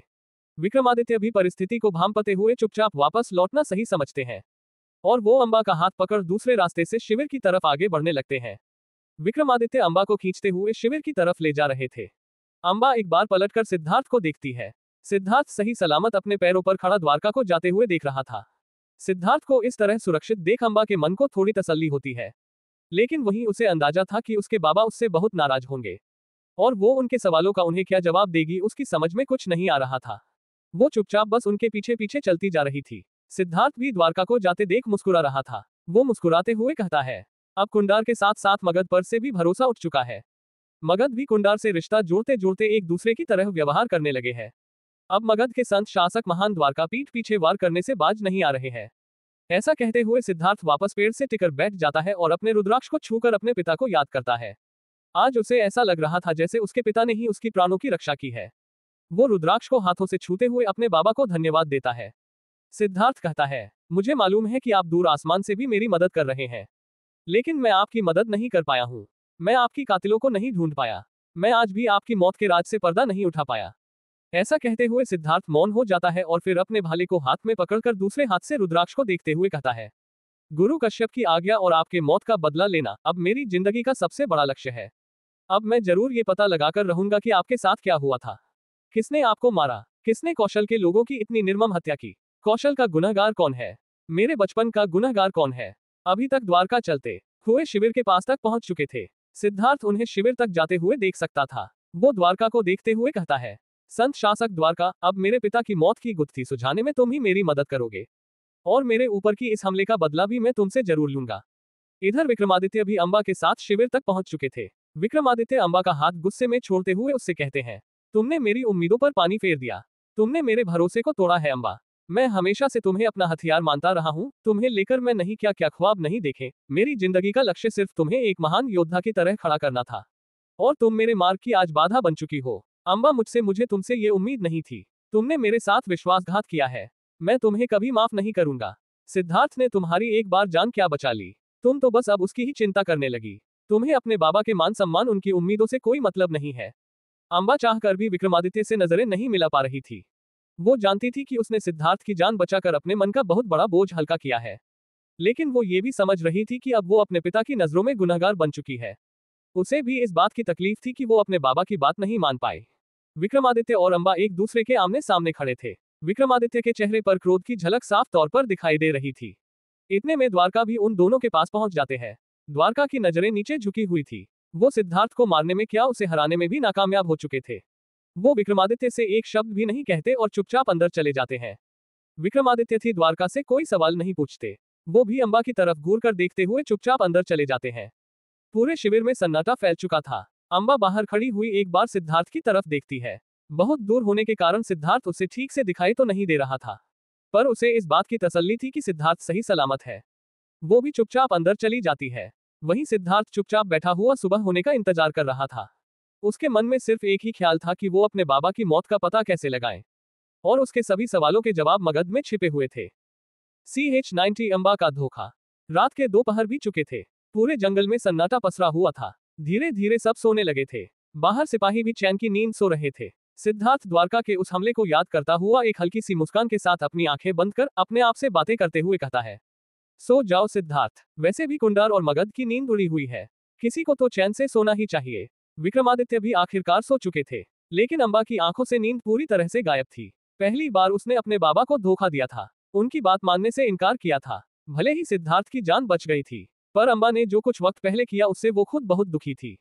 वो जानती थी कि विक्रमादित्य भी उससे उतने ही नाराज होंगे। अभी तक विक्रमादित्य ने अम्बा से कोई बात नहीं की थी, लेकिन अम्बा ये समझ रही थी कि जब भी द्वारका से विक्रमादित्य अलग होंगे और अम्बा के साथ अकेले होंगे, तब पता नहीं उसके बाबा उससे क्या कुछ नहीं कहेंगे। वो सोच सोच कर परेशान हो रही थी कि जब उसके बाबा उससे सवाल पूछेंगे वो उनके सवालों का किस तरह से जवाब देगी। अम्बा के अलावा द्वारका की भी नींद उड़ी हुई थी। द्वारका अपनी हार स्वीकार नहीं कर पा रहे थे। वो खुद से कहते हैं, ये कैसी ऊर्जा थी जिसने सिद्धार्थ पर हमला करने से मुझे रोक दिया। मुझे तो ऐसा लगा जैसे मेरा हाथ कांच के टुकड़ों की तरह बिखर जाएगा।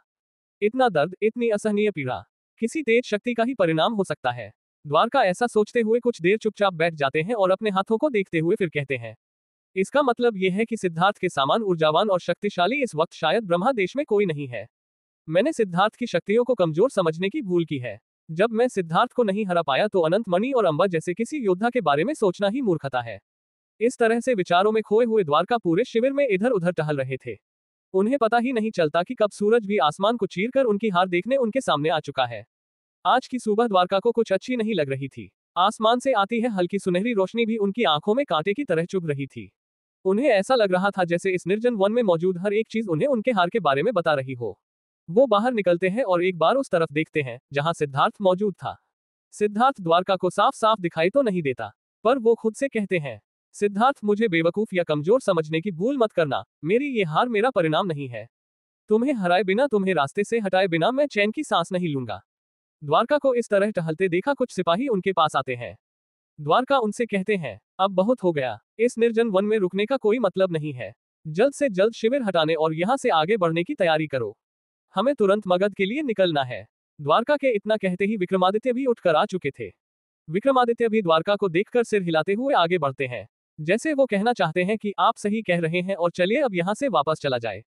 सिद्धार्थ उठकर थोड़ी दूर गंगा के किनारे अपने घोड़े के साथ खड़ा हुआ था।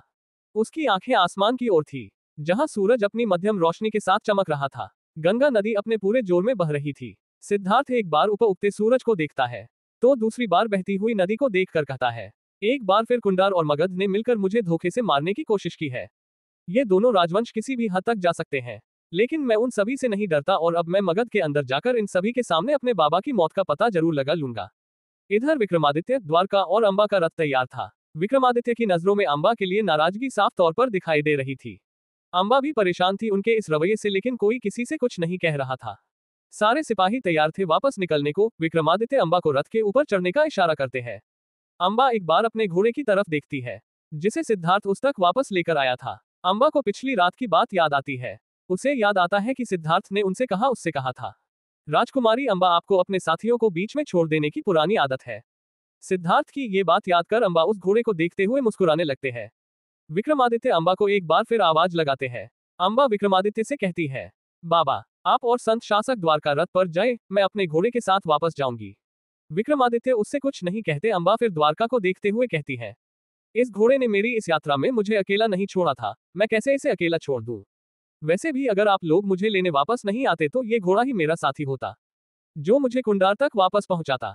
अंबा एक बार पीछे पलटकर उस तरफ देखती है जहां सिद्धार्थ मौजूद था, लेकिन उसे सिद्धार्थ नजर नहीं आता। वो सोचती है कि शायद सिद्धार्थ वापस कौशल के लिए निकल चुका है। एक उदासी के साथ वो अपने घोड़े पर बैठ जाती है। सारे सिपाही मगध की ओर आगे बढ़ने लगते हैं।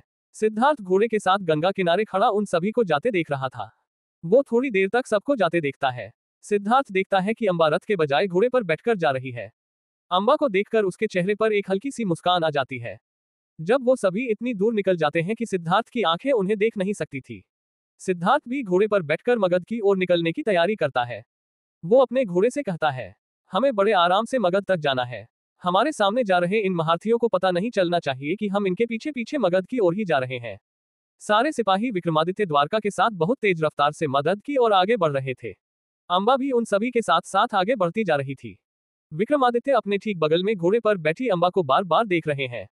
अब उन्हें अंबा के व्यवहार को लेकर भी चिंता होने लगी थी। विक्रमादित्य मन ही मन कहते हैं, शायद अंबा सिद्धार्थ को लेकर ग्लानि महसूस करती है, इसीलिए उसने मेरी बात ना मानते हुए सिद्धार्थ की मदद की। मुझे अंबा के व्यवहार में परिवर्तन लाना होगा, वरना बहुत देर हो जाएगी। अंबा का ये बदलता हुआ व्यवहार ना सिर्फ उसके लिए बल्कि पूरे कुंडार के लिए ठीक नहीं है। विक्रमादित्य ऐसे सोच ही रहे थे कि द्वारका उससे कहते हैं, महाराज विक्रमादित्य, आप सोच रहे होंगे ना कि संत शाश्वत द्वारका ने इतनी बड़ी बड़ी बातें की, लेकिन सिद्धार्थ से हार गए। विक्रमादित्य द्वारका की तरफ देखते हैं पर कुछ नहीं कहते। द्वारका फिर आगे कहना शुरू करता है। द्वारका कहता है, हम सिद्धार्थ की शक्तियों को जितना कमजोर समझ रहे हैं, वो उतना कमजोर नहीं है। हमें कुछ ना कुछ तो जरूर करना होगा। सिद्धार्थ की शक्तियां असीमित हो चुकी है, साथ ही इस सातवें चक्र की ऊर्जा के साथ साथ उसके पास और भी बहुत सारी शक्तियां हैं। तभी मैं भी उसके आगे टिक नहीं पाया। ऐसे में अंबा और अनंत मणि के बारे में तो सोचना ही मूर्खता है। संत शासक द्वारका की ये बातें विक्रमादित्य की हिम्मत को और ज्यादा तोड़ रही थी। मगध की ओर सफर पर निकले विक्रमादित्य और द्वारका सिद्धार्थ को लेकर बुरी तरह से परेशान थे, लेकिन इस बात को अनजान थे कि सिद्धार्थ भी उनके पीछे पीछे आ रहा है। विक्रमादित्य द्वारका से कहते हैं, हम इस तरह से हार नहीं मान सकते। सिद्धार्थ जिस तरह से आगे बढ़ा रहा है, अगर इसी तरह से वो आगे बढ़ता रहा तो पूरे ब्रह्म देश में सिर्फ सिद्धार्थ का ही डंका बजेगा। मुझे अंबा की चिंता है और मुझे लगता है कि आपको भी अनंत मणि की उतनी ही चिंता होगी। अंबा और अनंत मणि के भविष्य को सुरक्षित रखने के लिए हमें सिद्धार्थ को हराना बहुत जरूरी है। विक्रमादित्य की बातें सुन रहा द्वारका कुछ सोचते हुए विक्रमादित्य से कहते हैं, मैं ये अच्छी तरह से जानता हूं कि अनंत मणि इस वक्त सिद्धार्थ को नहीं हरा सकता, बल्कि वो मगध की शासन में पूरी तरह से डूब चुका है। वो आगे बढ़ना ही नहीं चाहता, उसकी नजरें मगध तक ही सीमित है। पूरे ब्रह्मा देश को एक नजर से वो दिख ही नहीं रहा। ऐसे में सिर्फ और सिर्फ अंबा है जो उस राह की ओर आगे बढ़ सकती है, जहां जाकर वो सिद्धार्थ को हरा सके। लेकिन महाराज विक्रमादित्य, अगर मैं गलत हूं तो मुझे माफ करिए, पर आपकी बेटी का रुख बदल रहा है। सिद्धार्थ के प्रति हमदर्दी उसके दिल में बढ़ती जा रही है। ऐसा हुआ तो आप अंबा से काबू खो देंगे और आपके सारे सपने मात्र सपने रह जाएंगे।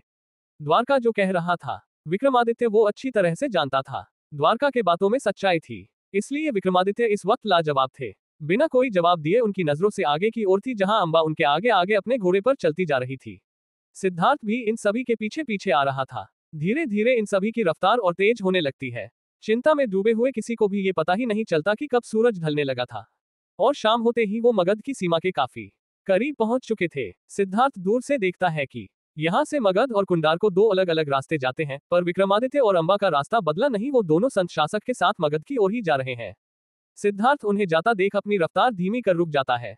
वो रुककर खुद से कहता है, ऐसा क्यों? अंबा और विक्रमादित्य मगध क्यों जा रहे हैं? मुझे तो लगा था कि ये दोनों यहाँ से कुंडार की तरफ वापस चले जाएंगे। अंबा ने भी तो यही कहा था कि वो कुंडार वापस जाएगी। ऐसे में मगध जाने का क्या मतलब है? अंबा को मगध की तरफ बढ़ता देख सिद्धार्थ को गुस्सा आ रहा था। मगध जाने का मतलब था अनंत मणि से मिलना, और सिद्धार्थ अनंत मणि और अंबा को एक साथ देखना नहीं चाहता था। सिद्धार्थ मन में कहता है, और क्यों जा रहे होंगे ये मगध? जरूर फिर अंबा और अनंत मणि के इस रिश्ते की बात करनी होगी। तभी तो मेरे लाख बार पूछने पर भी उसने मुझे कुछ नहीं बताया था। सिद्धार्थ कुछ देर कुछ सोचता हुआ खड़ा रहता है, फिर अपने घोड़े की लगाम खींचते हुए खुद से कहता है, मुझे इससे क्या, मुझे मगध जाना है, क्योंकि मुझे अपने बाबा के कातिलों का पता करना है और वो राज मगध के अंदर ही कैद है। अंबा क्या करती है क्या नहीं, इस पर ध्यान देने की कोई जरूरत नहीं है। सिद्धार्थ खुद को समझाते हुए अपनी रफ्तार तेज करता है और उन सभी के पीछे पीछे मगध की ओर आगे जाने लगता है। थोड़ी ही देर में अंबा, विक्रमादित्य और द्वारका मगध की राजमहल के सामने पहुंच जाते हैं। उनके पीछे पीछे सिद्धार्थ भी मगध की सीमा के अंदर आ चुका था। पर इस वक्त वो अंदर जाना सही नहीं समझता और बाहर ही रुक जाता है, क्योंकि दिन के वक्त पहरेदारों का खतरा हो सकता था। अन्नत मणि तक भी विक्रमादित्य, द्वारका और अंबा के आने की खबर पहुंच चुकी थी। वो बाहर आता है। अन्नत मणि विक्रमादित्य और द्वारका को प्रणाम करते हुए द्वारका से पूछता है, तो कैसा रहा आपका सफर? सभी के चेहरे पर एक मायूसी थी। उनकी मायूसी देख अनंत मणि को ये समझ आ गया था कि अंबा अपने लक्ष्य में नाकामयाब हो चुकी है। अनंत मणि हंसते हुए अंबा की तरफ देखकर कहते हैं, तो आखिरकार राजकुमारी अंबा खाली हाथ वापस लौट ही आई। इतना कहकर अनंत मणि विक्रमादित्य की ओर देखता है और कहता है, आपकी बेटी भूमि आप सभी का इंतजार कर रही है। मगध के राजमहल में आप दोनों का स्वागत है। जाकर आराम से अपने कक्ष में विश्राम करिए। इतना कहकर हंसते हुए अनंत मणि द्वारका के साथ अंदर चला जाता है। उसकी इस बात से विक्रमादित्य को बहुत तकलीफ होती है। वो अंबा की तरफ कुछ इस तरह से देखते हैं जैसे वो पूछना चाहते हो कि इसी दिन के लिए मैं तुम्हें समझा रहा था। विक्रमादित्य से रहा नहीं जाता, वो अंबा से कहते हैं, आज अनंत मणि, कल हर कोई यही सवाल उठाएगा, पर शायद इस वक्त तुम्हें मेरी बातें समझ नहीं आ रही है। अपने बाबा की नाराजगी को समझते हुए अंबा विक्रमादित्य के पीछे पीछे अंदर चली जाती है। वहीं दूसरी ओर सिद्धार्थ को इंतजार था अंधेरा होने का। आज के लिए बस इतना ही। अगर आप इस कहानी के बारे में और अधिक जानकारी चाहते हैं तो पढ़ते रहिए कहानी सुपर सिद्धार्थ। और अगर आपको ये कहानी पसंद आई हो तो प्लीज लाइक, सब्सक्राइब और शेयर करें। और अगर हमारे कहानी में किसी भी प्रकार की गलती हुई हो तो कृपया मुझे कमेंट सेक्शन में इन्फॉर्म करें। और अगर आप हमारे चैनल को लाइक, शेयर, सब्सक्राइब और कमेंट करते हैं तो हमें और अधिक मोटिवेशन मिलती है इस तरह की और कंटेंट बनाने के लिए। धन्यवाद। Folded hands, folded hands, folded hands.